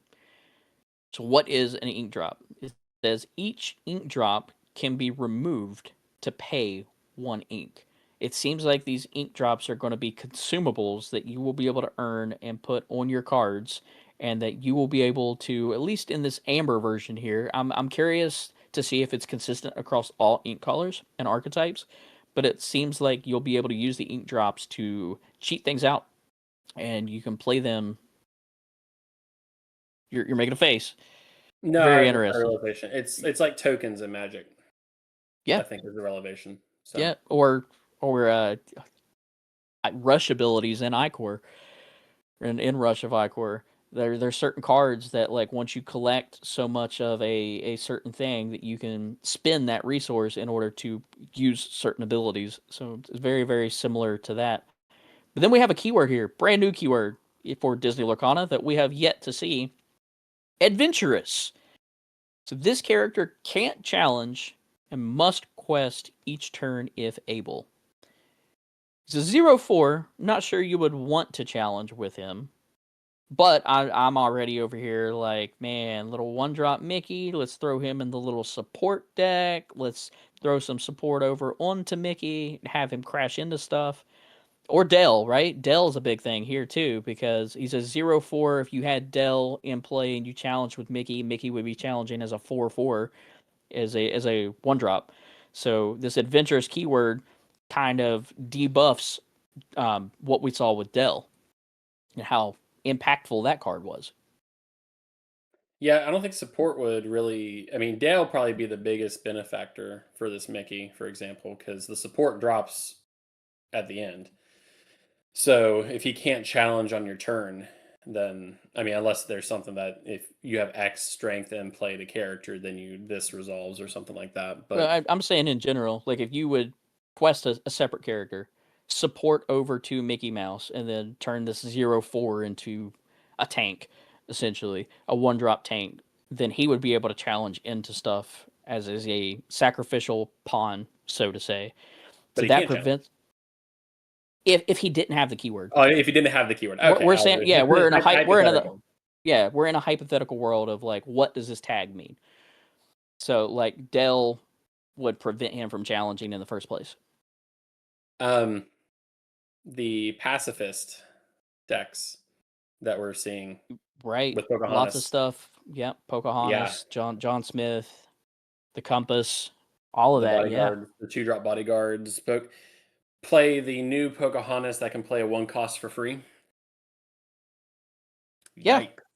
Just crazy Aggro has stuff. become an art form. We don't have time to deck build. This is No, crazy. we don't have time for that build. The important stuff about this card, number one, first and foremost, for those who don't know, Mickey Mouse's first words ever were not "oh boy" or anything along those lines. It was "hot dog, get your hot dogs" in the very first short that Mickey appeared in.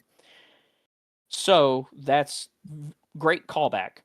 The second most important thing about this card is that this is actually going to be one of the iconics for Hyperia City.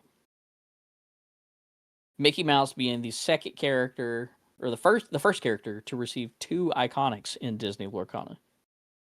Our glizzy slinging boy. I guess. Gotta What's throw the mustard. Chris Ring locally? I know. The This is glizzy probably a mighty gamers. need. I mean, we talk about those ketchup mustard decks, right? Man, this card truly puts the mustard in ketchup mustard. Yeah, I will say, and we don't have time to dive in deep, but mixed reactions to this online Really? because we're Mickey now being the first card to have 2 iconics, I think is the main thing.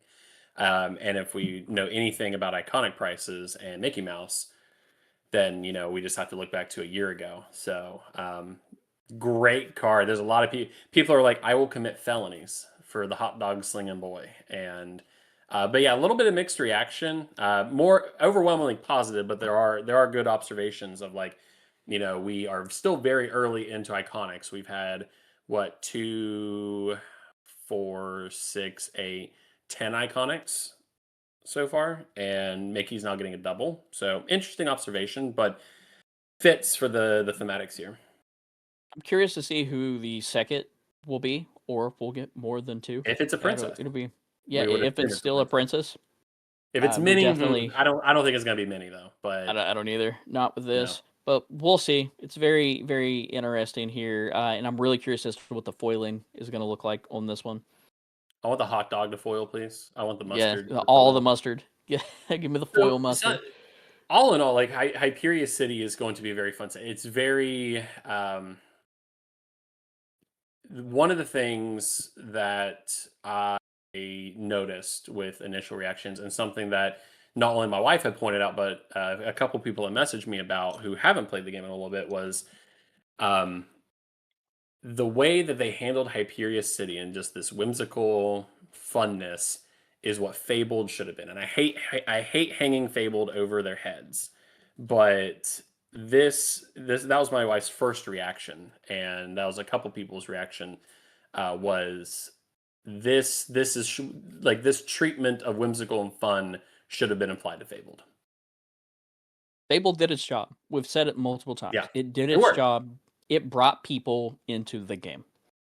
But whenever it comes to the fun, the lore, the story, all of The it, it art, yeah, seems the art, everything in general, it seems like Hyperia City has it all. It yeah. truly has it all, and it's just meshing it all together so well. Can't wait. It'll be fun. It'll be fun to see. You know, again, there's still a lot. We're not in reveal season, so you know, I we got to see what they're cooking first. We got to see what these abilities are. But again, collectors are eating hot dogs. That's a fact. Because Collectors are eating, that's it, for sure. it's gonna be something. But I love how we go from whimsical Hyperia City, colorful, fun Hyperia City, immediately to into the Inkdark, which is something we've talked about on the podcast before. Is this into the Inkdark set? This is Q1 2027, so this is coming right after Hyperia City. But for Into the Inkdark, I believe we have the splash art, but obviously, you know, we don't know how we're going to get there, but Hades obviously playing a very key role in Into the Inkdark. We're going from visiting Hyperia City to visiting the Dark Illuminary. Uh, Not a whole lot around this yet, but we do have, I think the biggest piece of news coming from this is more information about those collector boosters. And we put out a video on this. We talked about it, I think, 2 episodes ago. Was that these collector boosters were, I say leaked, but they were inadvertently revealed on Lorcana's website. So it wasn't like Amazon posted it. But that the biggest piece of news is going to be around these collector boosters. And I think we have to preface this conversation by saying that times have changed quite dramatically whenever it comes. Things have cooled off a little bit. We are no longer seeing $10,000 Buzz Lightyears. We are now in the realm of sub $3,000 to $4,000 Buzz Lightyears. But the collector booster was the biggest thing. And we got more information about this. I don't know who led the conversation, but we'll say the panel. The panel did reveal It more. was mostly Elaine. Mostly lame. That would add up. But we have these collector boosters, and initially the only thing we had was the packaging, and it was inadvertently revealed on their website, and they had to come out and say, "Hey, we did not intend for this product imaging to be available. We wanted to be able to reveal full context, whether or not that was D23 or not. I don't know. I would assume because there's not a whole lot of press time between now and Q1." But they did say that they wanted to share full context later. So it was very disappointing that they didn't have the opportunity to reveal this product and give the follow up information like we're getting ready to talk about. But the product itself was met with very mixed reactions in the community because, again, we'll preface, if you're not familiar with these products, this is a product that is available for Magic the Gathering, their collector boosters, and Star Wars Unlimited, which John's gonna have to remind me of what they call the kryptonite. Is that what they call it, or carbonite? Carbonite. So this product is a thing in other TCGs, but the positioning of the product is a optional, more premium product for those who wish it. But we now have a little bit more information about what these collector boosters will entail. So the collector boosters, as we see inside on the product packaging, is we have 12 premium foil cards per pack. So basically, you will have common through epics available inside these collector boosters, but they will have a new exclusive foiling that's only available in this product. So we don't know what that foiling looks like, but every single card you pull out of a collector booster will be a foiled card. Or this new different foiling, not alt arts, but new foiling. Enchanteds and iconics are going to be inside the regular play boosters, which is a term that they've coined, but they're also going to be available inside the collector boosters. Obviously, they didn't reveal specifics, but the enchanteds and iconics that you would find in a regular set is also going to be in these collector boosters, but a higher chance rather, to pull these more rarer cards in these collector boosters. Do we know how many packs are in a collector booster, or is it just kind of unknown? Did it say? No, I don't think it believe did. they did not say. Okay, so again, breaking this down step by step, cards will have a different foiling. Every single card will be foil. Enchanteds and iconics and play boosters will also be available in the collector boosters, but at a higher pull rate. But the main thing to know, and something that they've come out time and time again, and actually Liam with the Illustrious dropped a video last night after the panel with Elaine, that they have again reiterated that they are not taking away from the normal booster pack opening experience. Elaine did say that this is something that they don't want people to go and rip boxes and boxes and boxes of. This They're is going something to. that they're going to, but that is at least from the mothership. That is their messaging, is that this is something that they don't want people to just rip of, and it's also going to be available at a lower print rate. So it looks like there's going to be some availability to this product on the Ravensburger store, but then also your local game shops will probably have very limited quantities of these available.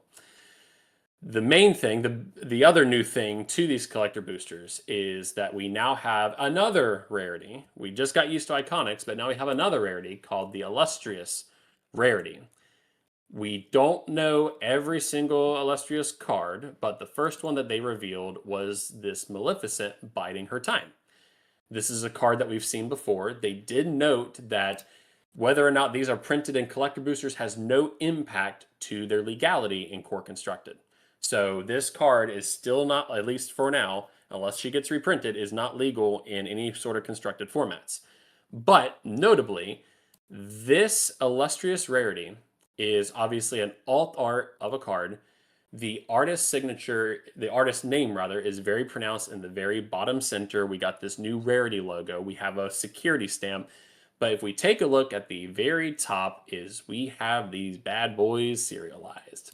So there are going to be a total of 6, at least for Into the Inkdark, 1 for each ink color, with a total of 23 of each in existence. So if we do some mathematicas, 23 per card, 6 and Into the Inkdark, that means there's only 138 serialized cards that will ever be printed. This is not like a finder and you complete your collection. There are only 23 of these Maleficents that will ever be in existence. This is Charlie and the Chocolate Factory searching for a golden ticket. You might if this is harder than Iconics, I don't even want to know the probability. But the main thing is that, to give you folks an idea, serialized Golden Mickeys from DLC, 500. These have a fraction serialized print run than the only other serialized card that we have in Disney Lorcana. And again, the art is gorgeous. It's that modern storybook art style.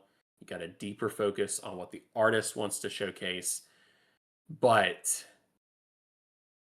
I can't even begin to fathom the price tag on these cards. I mean, if we have Golden Mickeys going for tens of thousands, I mean, you are talking. I mean, these are going to be literally some of your most rare cards in Disney Lorcana for as long as they continue to do these serialized things here.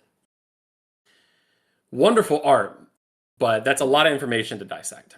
And again, it's one that they have continued to reiterate that they are not going to detract from that booster pack opening experience. I believe Elaine in Lingham's video was like, this is supposed to be a special treat. They didn't say stocking stuffer, but stocking stuffer Christmas. I don't know. No suggested retail price yet. But if we look to some of our competing TCGs, the Hobbit Magic Boosters, collector boosters, about $70 a pack. Market, mind you. A box or pack? Pack. So it's a lot of information. I have thoughts on this. A lot of people have thoughts on this. I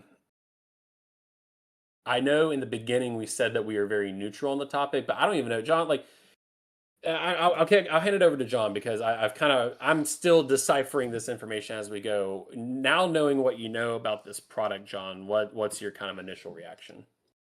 I'm actually fine with it. I know that's not popular opinion. No, it's not the popular opinion. My thing is they've, and I'd have to look back. I'm pretty sure when we talked about this before, I've said I don't think they'll change the regular booster box experience. That would be suicidal. Yeah.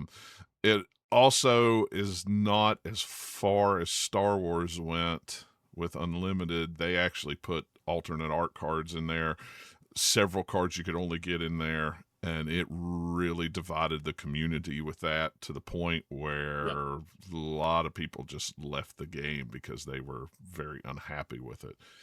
I look at it like Topps Chrome. I don't know if anybody ever looks at that kind of stuff, but they have the Disney in there, and they have one-of-one cards that there's only one in the world that you can pull from that. They have art cards that are sketch art one-of-one cards that you can only pull. Signature cards kind of like that too. Yep, some signature cards are like that. They're of 5, but if it's like Tom Hanks or something like that, he'll only do like 1. So I mean, this is something and I see a lot of comments online. Well, it's just a rich people game. You don't have to buy it. This is something you don't have to buy. I mean, my whole thing is you spend your money on what you want to spend your money on. I've said it all along that when I'm the type of guy that buys a case and an extra box and I get my complete set day 3 of release, I don't need any more booster packs. I just don't. I don't need any more booster packs. But if I want to rip something and have a little something special, I'll buy one of these packs. I have a feeling they'll be about like I don't think they'll be as crazy as the Magic Hobbit. The Magic Hobbit is that crazy because it's Lord of the Rings. The Hobbit. Yeah, maybe that's a bad example. Some of their other ones are not quite that expensive. I'm figuring $25 to $35 a pack. Boxes around $300. Retail or market? Retail. Here's the thing here's one of the things that I don't know if you guys noticed. They made it very specific when they were talking. I know you might not have watched the They used the term limited a lot. Well, they used the term limited, but they also used the term Ravensburger Play Hub stores. They use that a lot. RPH stores. So this is not retail. It's not retail, but there is a lot of mom and pop stores out there that sell Lorcana that are not Ravensburg Play Hub stores. So they're not going to get the opportunity to get this product, from what it sounds to me like. It sounds like This is just a strictly, you've got to have the Play Hub, you've got to have, I don't want to say league. I mean, there's a lot of places that have the Play Hub. That have to have an affiliation. You have to have an affiliation to get it, which makes that even more kind of limited. I don't know. I know a lot of people like to have their decks blinged out with all foils and stuff like that. I think with the higher pull rates of the Iconics and the Enchanteds, I think your people who are chasing after a certain one will go for these more than they will booster boxes. But I mean, I don't think it's going to change anything crazy. To me, I know a lot of people look at it and go, well, now it's a rich person's game. Well, it's no different than these princess boxes or these D23 boxes. Which we're I going to don't, talk about that again. which, you know, I In just don't a bit. have, and I don't, am I going to jump ahead in the notes here before I say something? Let me look real quick. The new box coming up. No, not the new box. Okay. What's currently out there right now? You know, they had the virtual queue. Great. There were still loopholes around it. You could do it 5 times. You could have 2 people per time. So you could get 2 boxes 5 times with 2 people. That's still what 30 boxes that you could have bought. You know, it didn't slow it down any. It didn't slow down scalpers, and that's still something that if I won, I'm going to have to pay $250 to $400 for. That's a rich person's game to me, you know, and that's alternate art that I can't get any other way than to either be there or, you know, pay scalper prices for it. And everybody's like, well, you know, at least that's available to people. Well, the packs are available to people too. You're just it's not. yeah, they are. Sure, they are. The You know, the collector's packs are available to anybody that wants to hunt them down, just like those. I was happy to, again, you know, a lot of it was a lot of feelings, people trying to navigate and understand how they felt about the product. What I was afraid of was alternate arts for all the cards. That's what I was afraid of. All right. So I'm with you. I'm okay with this product for as long as the only exclusive to the collector booster is the Illustrious. And then I don't personally value the alternate foils on the regular cards. No, I don't either. That means nothing to me. No. However, I could see a world, just trying to play all angles, is I could see a world where the collectors go, okay, I have a higher chance of pulling a enchanted or iconic or maybe an Illustrious. The value proposition of the alternate foils aren't really that exciting. I'm okay with the product for as long as the Illustrious remains the exclusive, but whenever we start getting alternate art common cards and epics into these is whenever I'm going to have an issue with it. I'm going to be very curious to see about the pull rates, because I saw some chatter this morning when I was making my coffee is that, you know, if we look at our booster pack experience now, we have data. We did 9 boxes here. I think per case, you're averaging anywhere from 2 to 3 on a good box. You know, is there a world where we could see 1 enchanted per box in the collector boosters? We'll never know that data, but that's one thing I'll be very curious to see for people who do open up this product is, you know, I think the main value proposition for the collector boosters is you buy the product, you're guaranteed an enchanted at minimum or something. I don't know. And it depends on how many packs are in the box too. We don't know how many packs are in there too. I mean, looks like there's at least I don't know. I don't know how much look it up want here. to take into Let this, me look at Star Wars Unlimited and let's let Dylan talk because he looks like he's about ready to bust. I'm counting 10 to 12 packs in those. I was trying to zoom in and on their little key art that they have and count it. I don't have much more to add. I'm with you, Preston. I'm super happy that the one thing I did not want them to do was make it to where there was alternative art for standard cards that you were only going to be able to get in this. A whole new rarity, the Illustrious rarity. We knew that we kind of saw that coming. Yep. We saw that was going to be coming. And me as an individual, I don't feel like I'm missing out whenever it comes to that Illustrious rarity, because there's only 23 of each of those cards. So I'm just one amongst, everybody's going to be missing out on those. If you get one, then woohoo. I'm not a fan personally. Yeah, I'm not a fan personally of serialized cards in TCGs. I think that it doesn't make a whole lot of sense personally. I think that a trading card game is a trading card game. If you wanted serialized stuff, that you should stick with Disney Chrome or Topps Chrome. I think you should go collect baseball cards or football cards or stuff like that, and then you can have your one-of-ones and everything else. Because what jerk is going to sit here and pull one of these and play with it and put it in their deck? We know that they exist, but then like you're really just flexing at that point. And my big thing is John's right. I mean, he's talking about me. I'm one of those people. Whenever I say that this is slowly becoming a rich person's game. Here's my thing: Disney Lorcana. We all came into this game first and foremost because we absolutely love Disney. The three of us are very fortunate. We have been to Disney World multiple times. Preston, you've been on Disney cruises. John, you've been on Disney cruises. Preston, you flew down to Disney World for one day pretty much just to ride Tiana's Bayou whenever it first opened. You know, That was before a cruise, though. So either way, yeah, that's not the point. yeah, The point is we are very fortunate to be able to attend these parks and these experiences, the DLCs that you've been to. I cannot go to all those things. There are plenty of people that are audience members and even local people who absolutely love Disney, love this game, but have never been to the parks. Never done any of that. So them continuing to add SKUs, add these new products, whether it be different curator collections or D23 collections, or now you have these collector boosters and you have cards that you're only going to be able to get in the collector's boosters.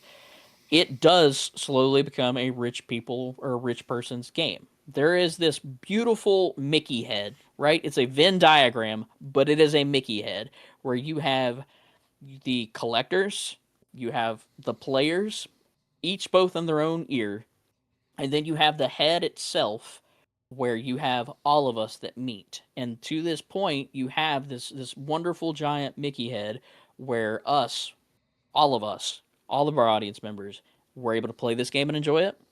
We're able to collect and do things that we enjoy.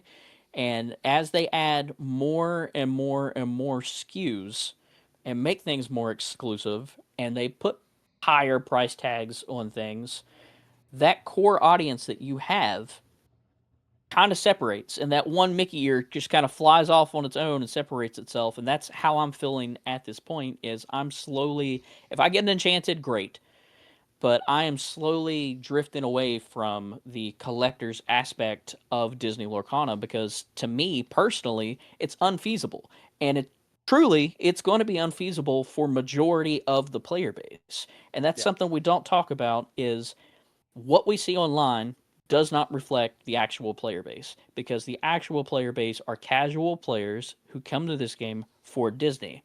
What you see online is going to be the people, the content creators who are getting product for free, or the people who have the money to spend to show off whenever they buy this stuff or attend these events. And it's two completely different things. And I think it does slowly, it doesn't impact me to the point where I'm going to quit playing because there's still things about this game that I absolutely love. But instead of just being one cohesive game where it all blends so seamlessly well, we're now slowly separating or at least causing larger gaps in between the way that Illuminators come to this game and the reasons that they play. That's kind of every card game. I mean, every card game's that way. Over time, Over time, but it gets that way. I mean, it starts out as one thing, and then it just when it gets bigger and bigger and bigger and bigger, well, it what did goes you just say about Star Wars? These right, games only last right. Yeah, I mean, right. there's a But big thing where they these did it. TCGs only last for so long, Yeah, and then a TG's lot of them die off right. Well, and the thing with Star Wars is though is they did it wrong. They just did it wrong. You know, they drove the nail that in their divided own the coffin. community in their own coffin. Yeah, I Yeah, mean, and I'm looking at their booster, their carbonate boxes. It's 12 packs, this looks 16 like it has cards per. 12. So this looks like it's the same shape. So I'm guessing 12 packs. Um, but probably all from the same printer anyway. what's that? It's probably all the same printer anyway. It is Oh the yeah, same I'm printer. sure it is. Yeah, I'm sure it Reuse the is. packaging. You know, I don't know. My theory on anything that turns to be collectibles is you can buy it or you don't have to buy it. You know, you can still enjoy the game and play the game without buying all the extra well, I'm going to say extra crap. I could still play the core game without playing all the buying. I could play Assassin's Creed without buying $200 worth of DLC, except one game to finish it. Sure. I, I think it just boils down to balancing, yeah, and people like me and players like me being able to now have to approach it, because this is all brand new uncharted territory for a lot of us, especially if this is our first time in TCGs or collectibles to begin with. You have tons of years of experience with collectibles, John. Not everybody does. yep. So coming of it and trying to now gain that mindset of you can still enjoy this game. You just Mm-hmm. have to find the ways and what Right. parts of this game mean the most to you. Yep. Don't let any of this stuff and FOMO bring you down, I guess. Yeah, exactly. Because look at me last night at midnight. I'm trying to decipher when Festival of the Arts is going to be so I can actually maybe attend this year, because all of a sudden they go, hey, we're going to do cards again. And then they announce, hey, we're going more on the Disney cruises. I'm like, well, crap, I have a Disney cruise tab that I've got, when are we going to, so yeah. Yeah.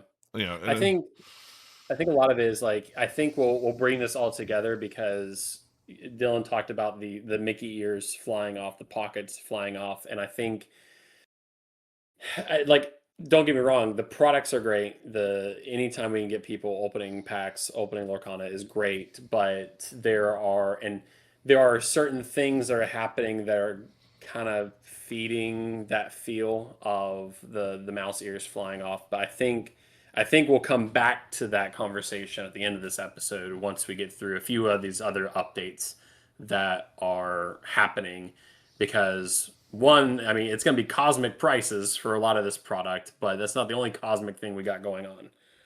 Correct, because outside of Hyperia City and Into the Inkdark, we have the reveal of two more sets that are coming out after that. The first of which is Cosmic Quest. This is a set that is coming out in Q2 2027. It is very hot pink.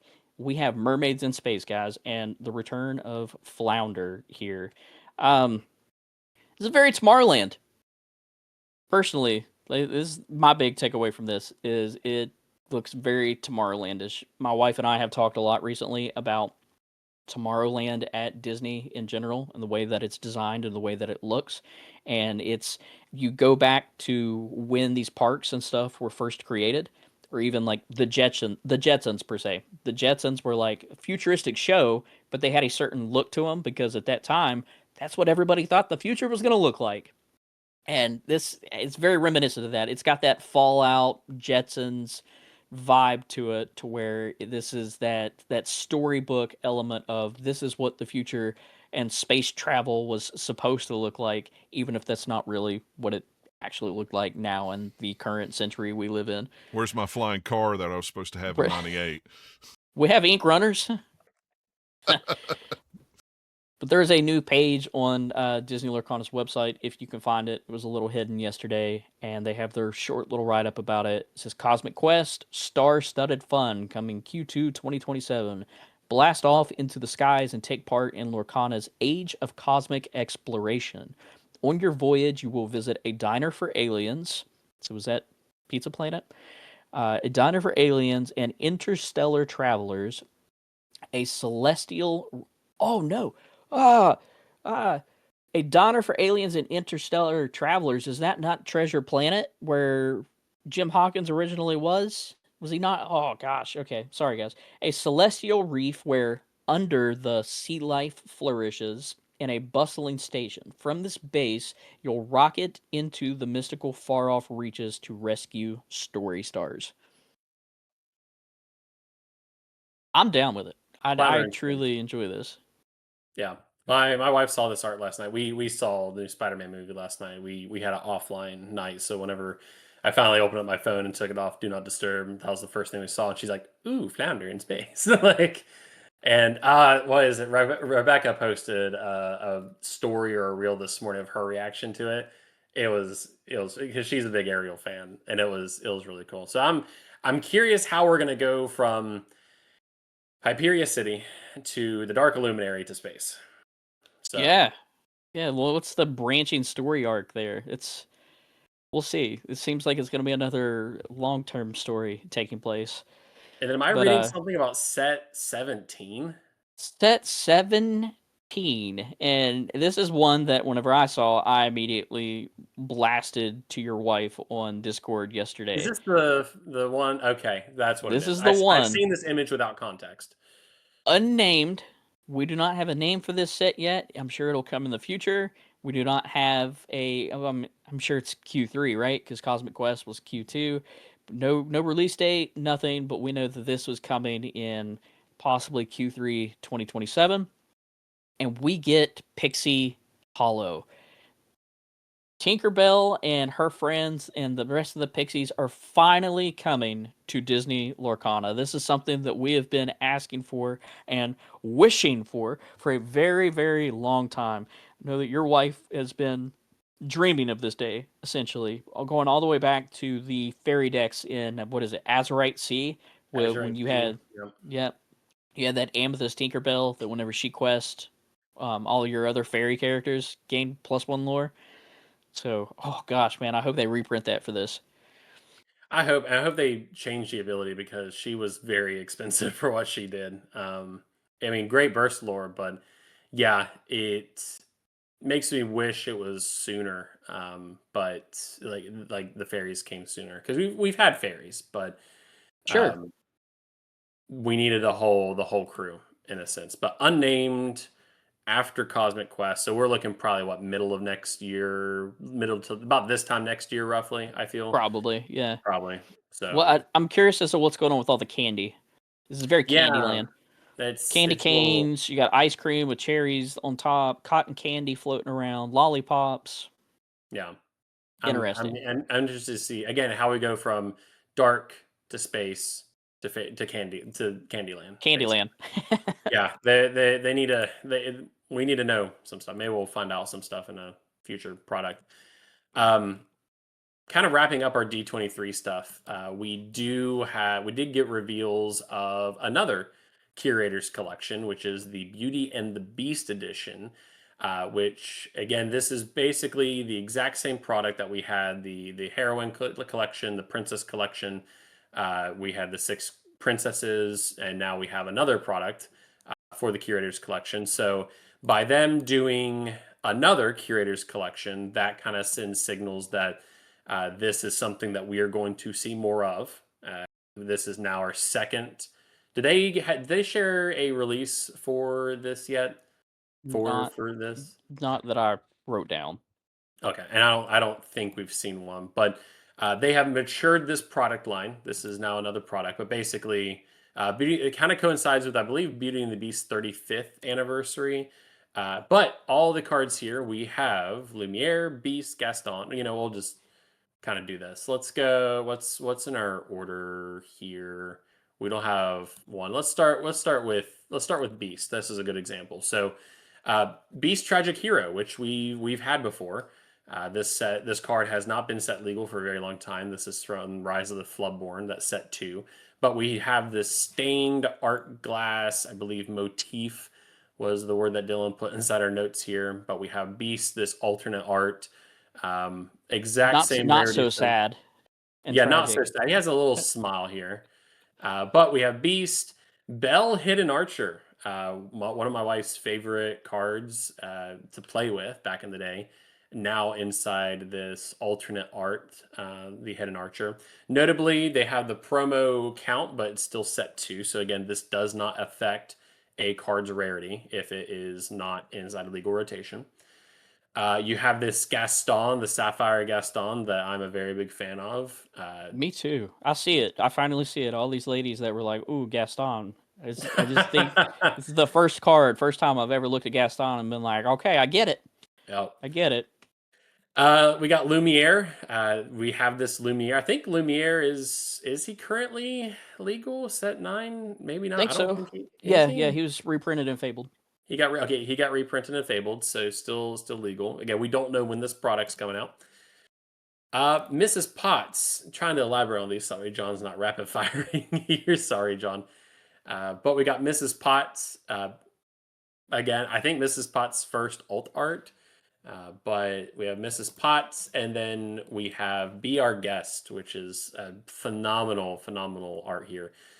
So these 6 cards going to be available inside the next rendition of the Curator's collection. We don't know when this is coming out, but now that we are on the second version of the Curator's collection, I would expect this to be something I would say at minimum probably once a year if I were to guess. And don't know about availability, but as we've talked about, traditionally the Curator's collection was available at select Disney locations. Or for a very hefty secondary market price, you could find a Curator's collection. So cool addition to collectors. But again, wants to put a pin in this until we get to the very end kind of wrap up here.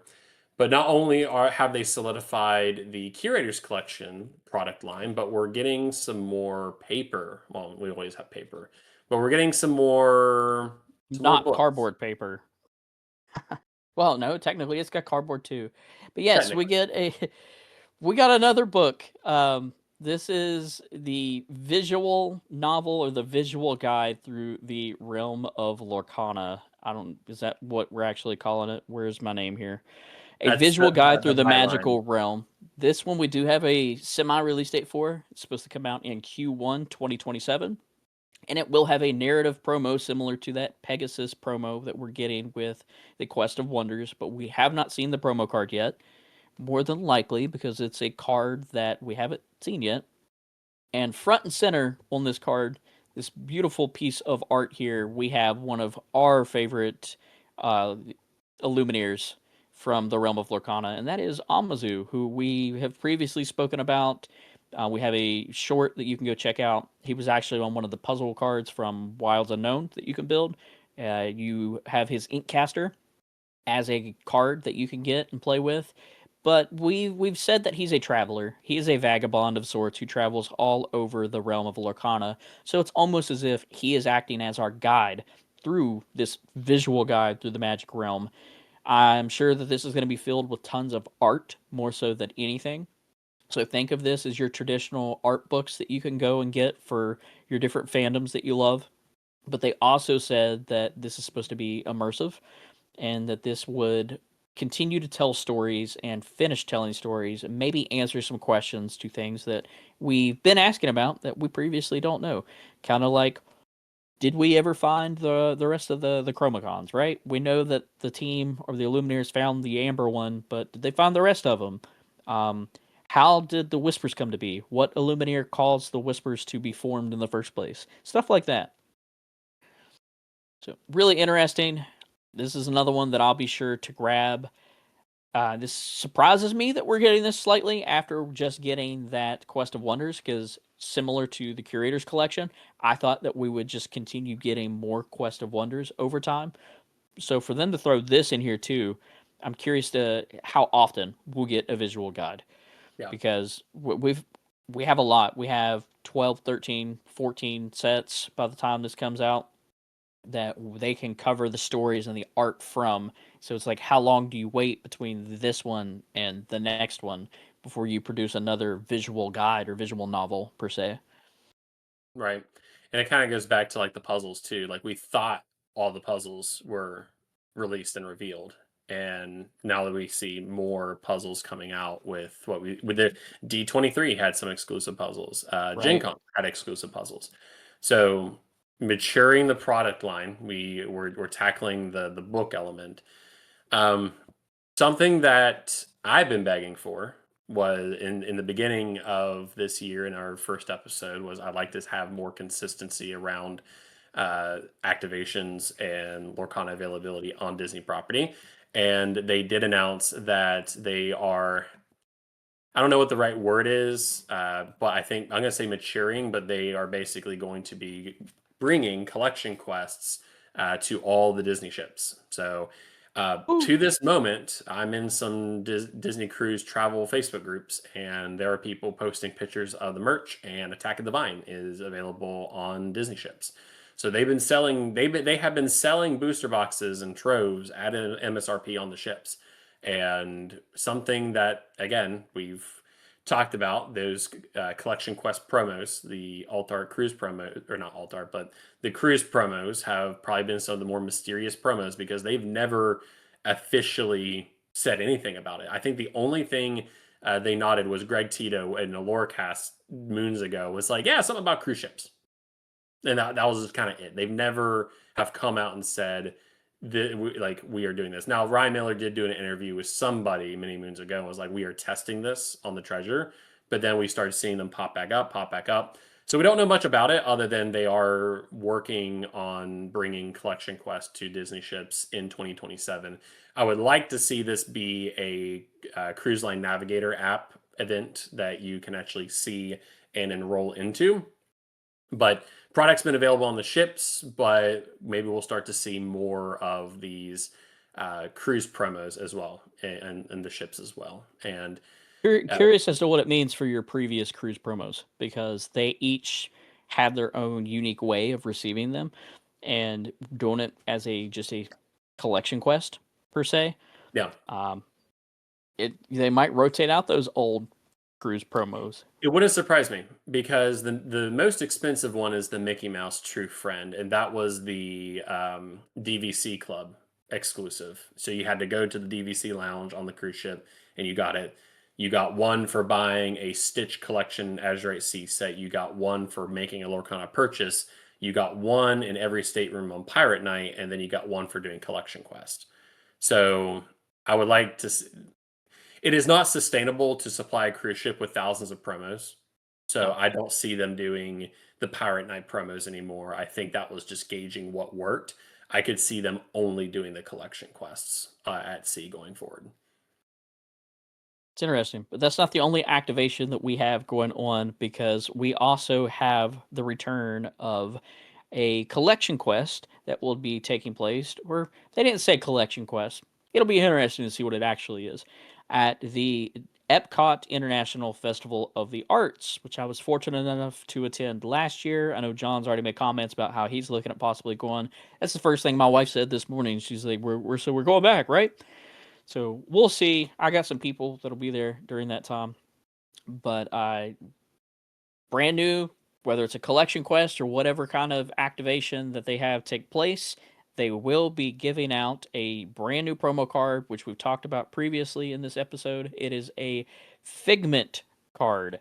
This is the first time that we're getting anything parks related come straight to Disney Lorcana. Super interesting. This isn't Figment the character.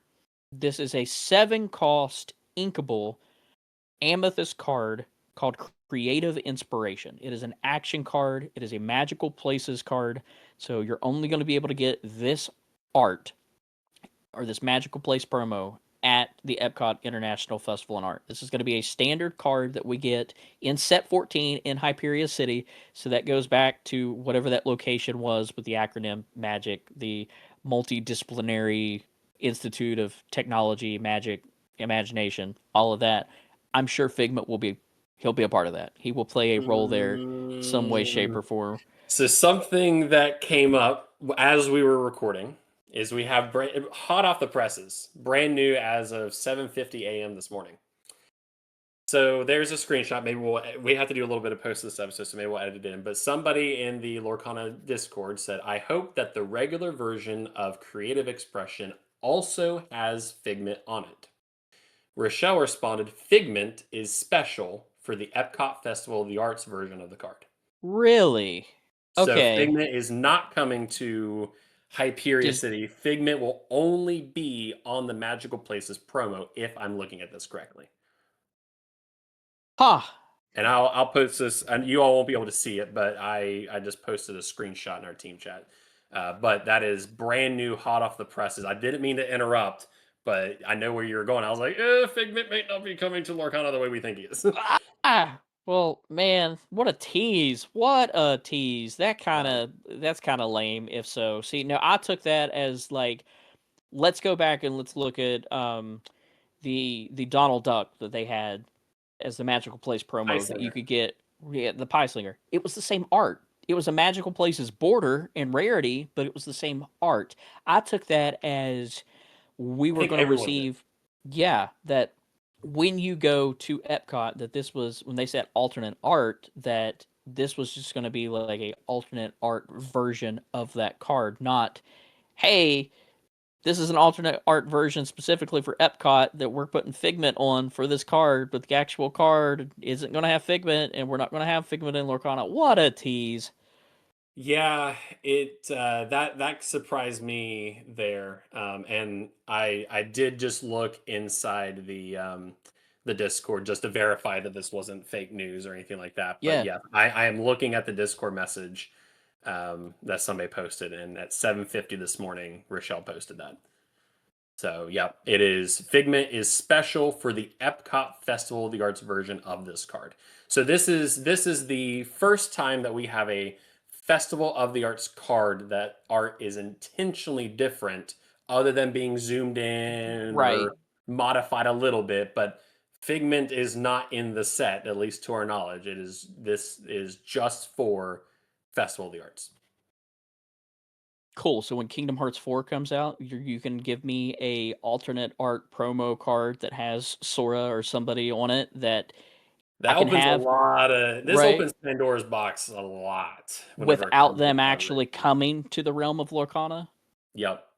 Interesting. That's Sorry, yeah. didn't mean to interrupt there, but I was No, like, that's hold on, I know important. That's exactly where you're important. going. I was like, I was Ha! like, I'm gonna be the breaker of bad news. I don't Yeah, know. Yeah, you're right. That's Pandora's box. They can go so many different ways with that. Interesting. But speaking of Pandora's box, this is a box that stayed closed for quite some time now that people have wanted open. yeah. Playing And Lorcana without cardboard. Which is technically possible if you know, you know. But something that has been kind of speculated is ever since Ravensburger, I forget the job title, but I think it was like a digital producer. They were hiring many moons ago for somebody with TCG experience in digital games.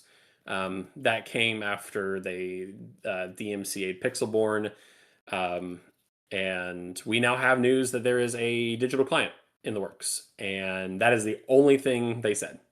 There are no mock-ups, there are no proof of concepts, there's no UI. It is just Lorcana digital client. I believe there's a web page you can sign up for updates, and that's it. So that to me, well, one, it's interesting. I think it's going to tie in very well with our closing thoughts on everything that's been announced so far. But it's been something that has been asked for because not everybody has the means, either physical, location, illness, what have you, to play Lorcana in person. There are people who are very limited in their ways to play the game, and a way to digitally play the game has been a very popular ask. Magic the Gathering does it. They have their own very and apparently very popular digital client called Arena, and this is Lorcana's way of getting into digital gameplay. We know officially it's in the works. No timeline, and it would not surprise me if we don't see this for a very, very long time. So cool that they're working on it, but I don't think anyone should get too excited until we see and get more details about what this is entail. Is this going to be a thing where we roll out and then it's kind of hands off? What does card acquisition? This a lot more questions than answers now.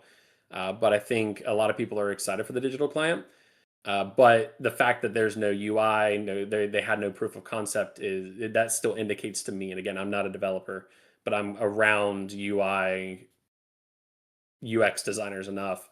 This is still very early, very it's very early. it's super early, and it's also worrisome because we look at this and we compare it to other clients that we've seen online in the past, where it's been a thing where you have access to all the cards. Go build a Yep. deck.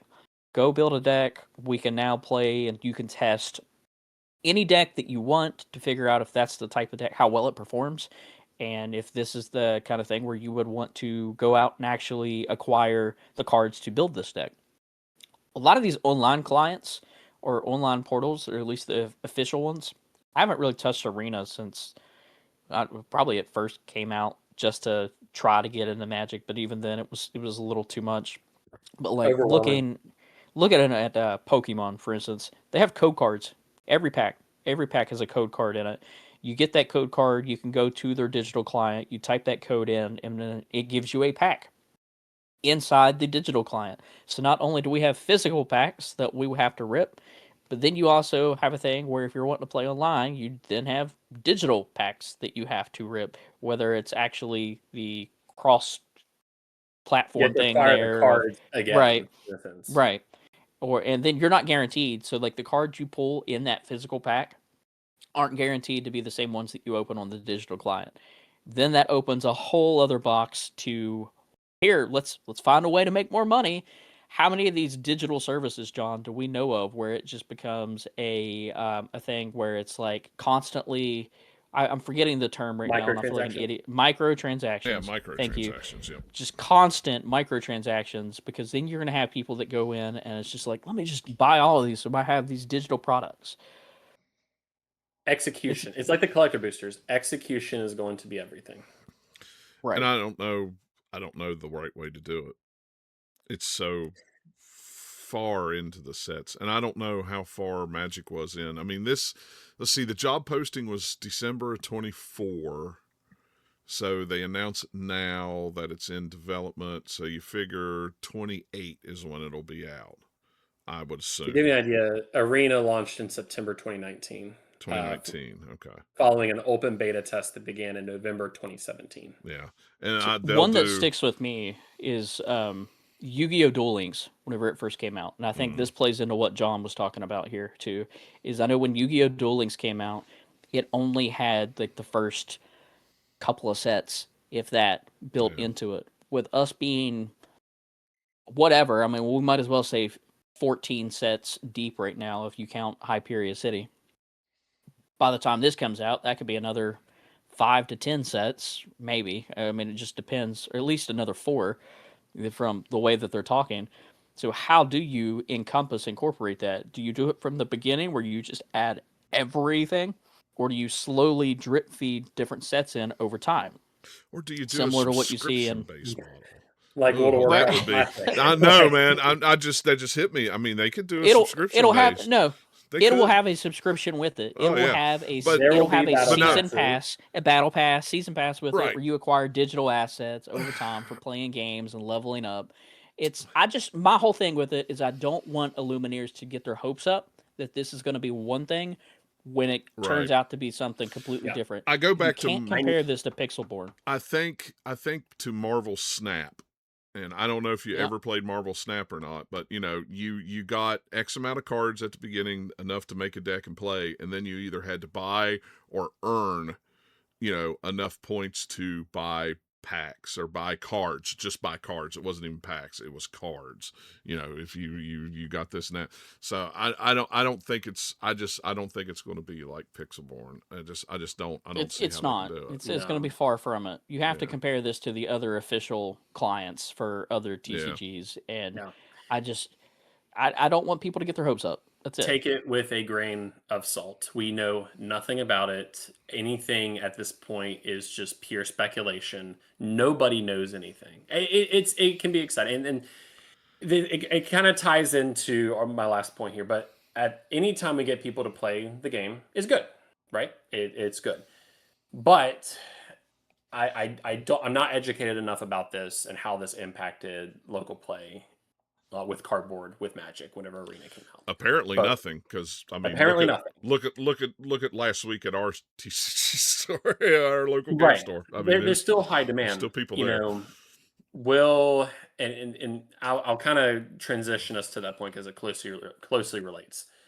D23 is traditionally a place where Disney and their licensed ventures can go and promote. It is the big stage of what's to come. Whenever we think about Lorcana, they have the one thing I wanted to hear, I can't be mad about that they didn't talk about because D23 is not the stage for it. And I don't even think the CCQ live stream today is even going to be that stage. But they have matured multiple product lines in Disney Lorcana. They have matured the booster pack experience. That's pretty consistent. They've modified the starter decks where we have the 2-player starter stats. We had the introduction of these collection starter sets, the folio with the packs. We have the gift boxes, the new One Beast coming out. We have solidified that product line. We have the puzzles as a product line. We have books, not just Quest of Wonders, but now we have a visual book coming out as well. We have cruise activations. We have in-park activations and magical places promos that are going to be exclusive to the parks. Now we have a maturity of the Curator's collection, which is not going to be a one-off. It is going to be a continuous thing. Frequency we don't know, but by then now doing a second Curator's collection, they've matured that product line. And now we have the collector boosters. Not only that, we don't even know what this online client looks like. Is it going to be transactional? So I think to wrap up the show is my big thing with the state of the game right now is they have the transactional part down. They have it on lock where we can open our wallets and they will give, assuming that there's product to receive. But now with an online client, and again, I don't know enough about how online clients affect in-person game shops and attendance at local game shops. But now that we have this digital client coming down the pipeline and all these products and exclusives that we've talked about this entire episode, now more than ever, we need something for the local game shops because what I don't want the digital client to do is take away from in-person. Yeah, right. I don't want that to detract from these small businesses and the attendance go elsewhere. There are going to be people who only play Lorcana online. That is inevitable. I'm sure there are only people that play Magic the Gathering online exclusively, and that is a totally valid way to enjoy the game. But one thing I'm not hearing, and again, D23 was not the stage for it, but one thing I am not hearing is how we are going to improve, how they are going to potentially improve the local game shop experience. Yes, we have an event coming up this fall in the couple weekends with Collection Quest and the Great Honey Rescue, but that ultimately sells product.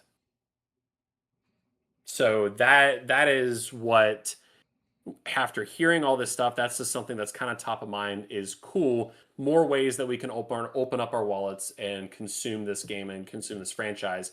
But what I'm not hearing, and again, maybe not the stage, is I'm not hearing how the local game, the weekly play, because Premier Play is taken care of, right? We got DLCs, we got this whole theming now. But one thing I'm not hearing about is local game shop experiences, and maybe that's coming down the pipeline. Or I would be even curious to see if they think that the OP weekly play experience needs improved. I don't know. I don't know where their heads are with that. But I think the consensus is, and there's a lot of people online saying they want it, and we've said it here on the show, at least John and I have, is that something needs to happen. D23 is not the place for it.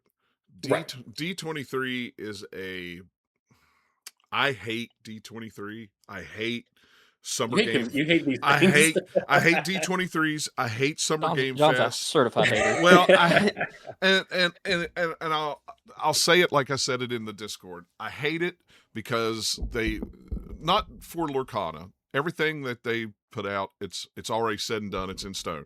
Heck, they were on stage and said we've got stuff up to 2029, so that's still 3 years of product. Right. That's what's 12 more sets. 3 times 4 is 12. Yeah, so 12 more sets to come. So we're only halfway through. We're just barely over halfway through. My problem is with these things is, to me, they're for hardcore fans. Yes, they're more for shareholders. They're more to say, hey, here's what's coming out, here's where you're going to make money, stuff like that. And then what happens is, with a bunch of that stuff, sorry, my doorbell just rang. Yes, thank you very much. I appreciate it. Stop it.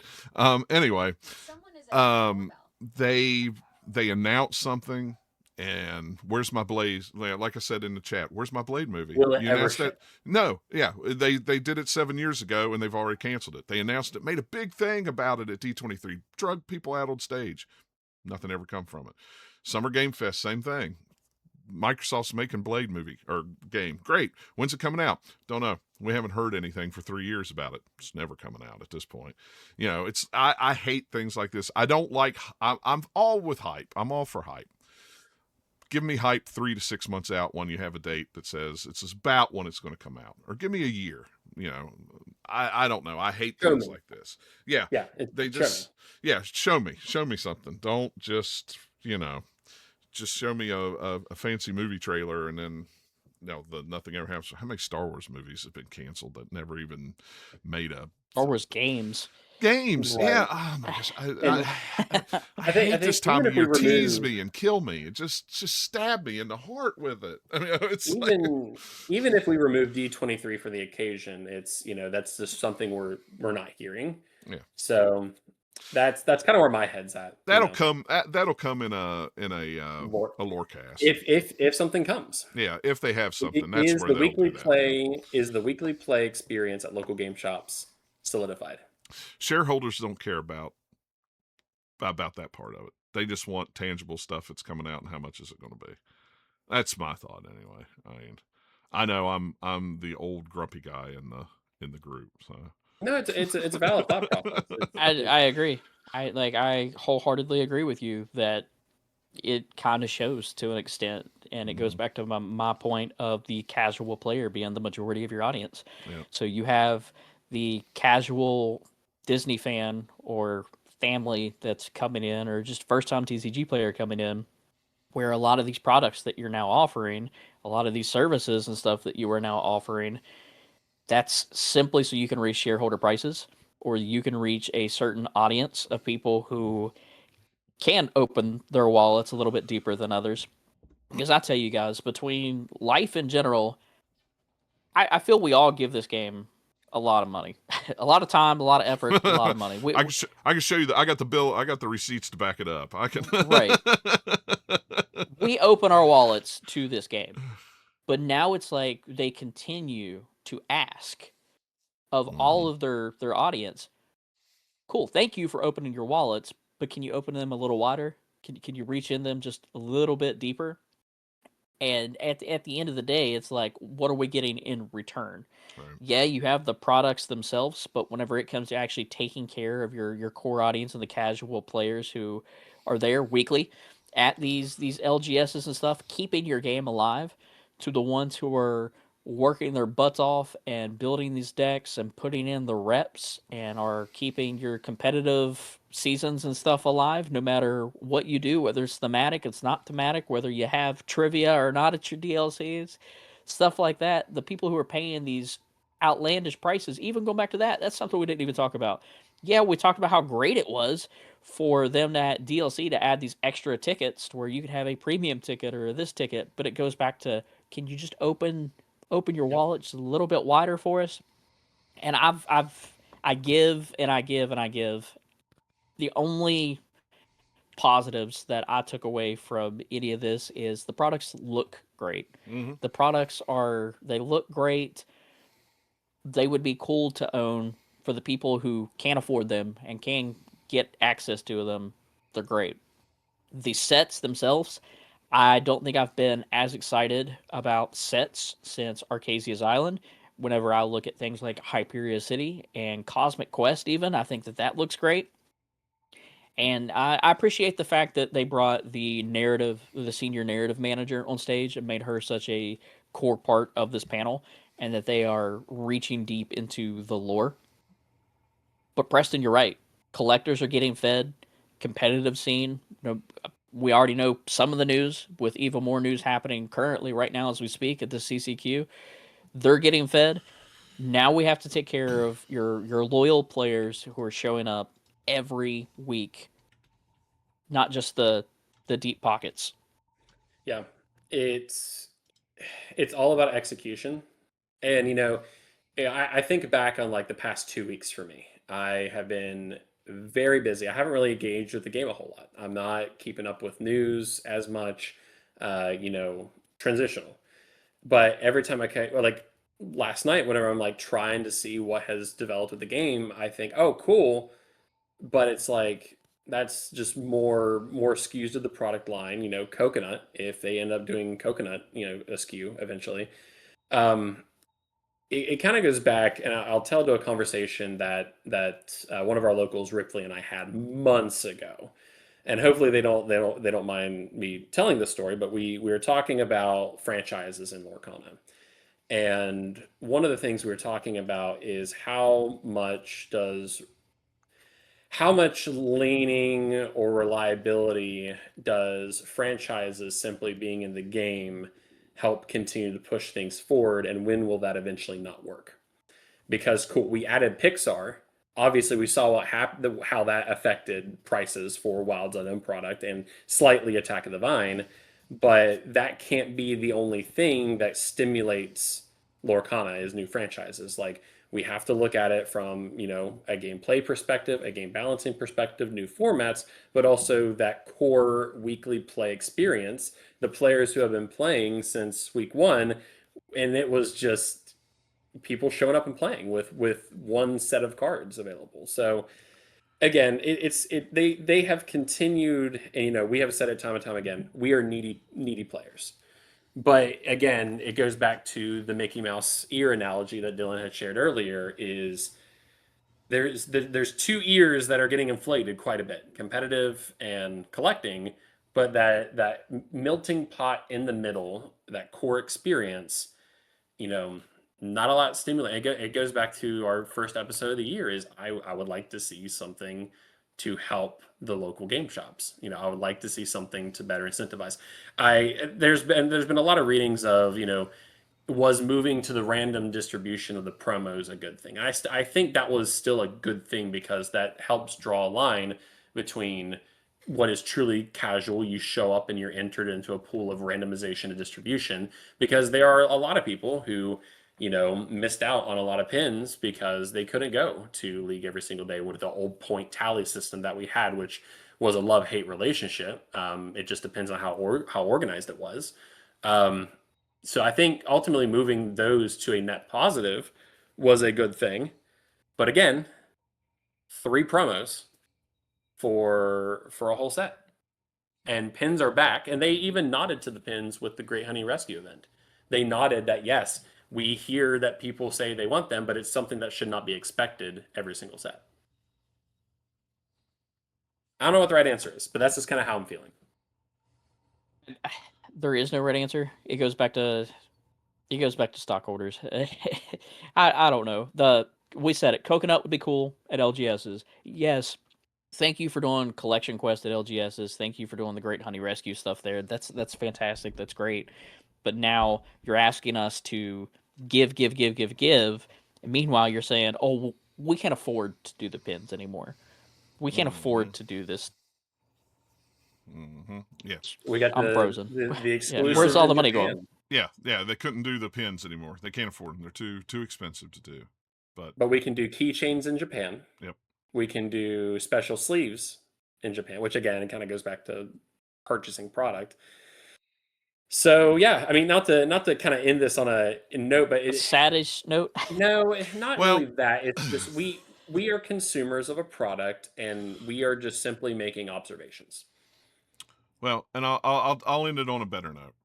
Yeah, I'm going to completely shift gears. When we were playing Coconut, and it was just us, it felt special to have everybody standing around us. All the devs were standing around us or sitting there, taking notes, watching what we were doing, things like that. It was,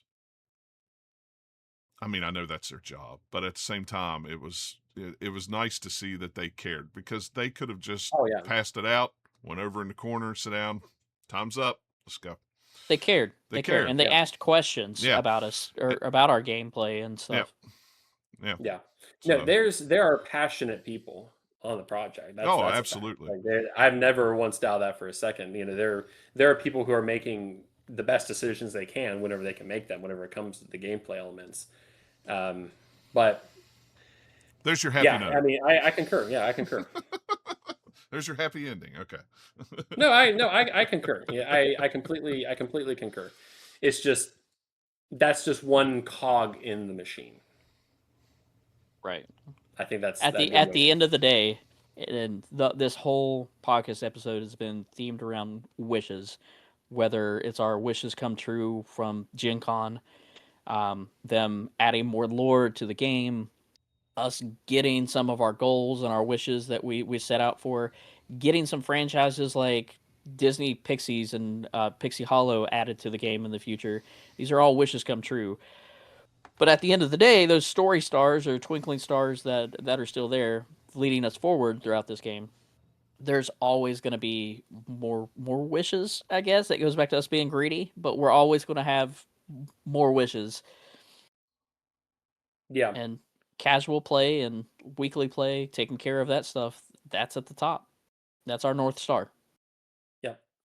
And yeah, I mean, we could sit here and divulge for forever and kind of just explore this from every different angle. But I think, and to kind of wrap, my wrapping point is, it's still early. We have more questions than answers right now, and I have a Always. high degree, always, but I have a high degree of confidence that as we near these products getting released and as we near these products getting solidified, one thing, and it's very, very true, is they are Raws. They are always watching, and um, I don't doubt that for a second. They are always watching. But again, these products appeal for different reasons. And I think at the end of the day, anytime we can get cardboard or digital cardboard soon to be in people's hand is always going to be a good thing. I think at the end of the day. But I think it's very apparent that even the three of us are going through the emotional roller coaster of this game maturing and these more premium experiences becoming more solidified, these more premium products getting solidified. It's a roller coaster ride that kind of started back in April, whenever prices were going crazy, collectors were getting in, traditional collectors, I'll say, were getting in, and then and now with collector boosters, we are all on this roller coaster together. And there's great people out there that are helping us navigate through this. Liam from the Illustrious, while he is not a collecting channel, he has made really good educational content, helping people understand the why behind why prices are the way they are. Collector boosters, go watch that video with Elaine and the collector boosters. Again,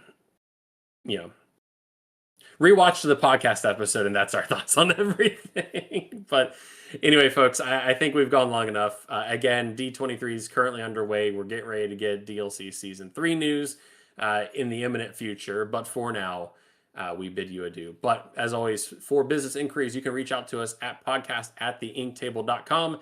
Merch link down inside the description on YouTube as well, the inktable-shop.fourthwall.com. And all of our socials in our link tree and also in the descriptions to TikTok, the Gram, Facebook, almost to 1,000 followers on TikTok. On which TikTok, is wild. insane. Which is nuts. Just TikTok's TikTok. Almost 500 on YouTube. So if you are listening on your podcatcher of choice, head on up to the YouTube, the Ink Table Podcast. Give us a subscribe over there. We are almost to our 2026 goal of 500 subscribers. And yeah, if you're on the audio version, consider following the show, subscribing, liking, leaving a comment or review. Helps us reach more people than you can ever imagine. But no matter where you're listening, again, check us out on YouTube. But more importantly, there will always be a seat for you here at the Ink Table. We will see you all next month. See you, folks. Bye, guys.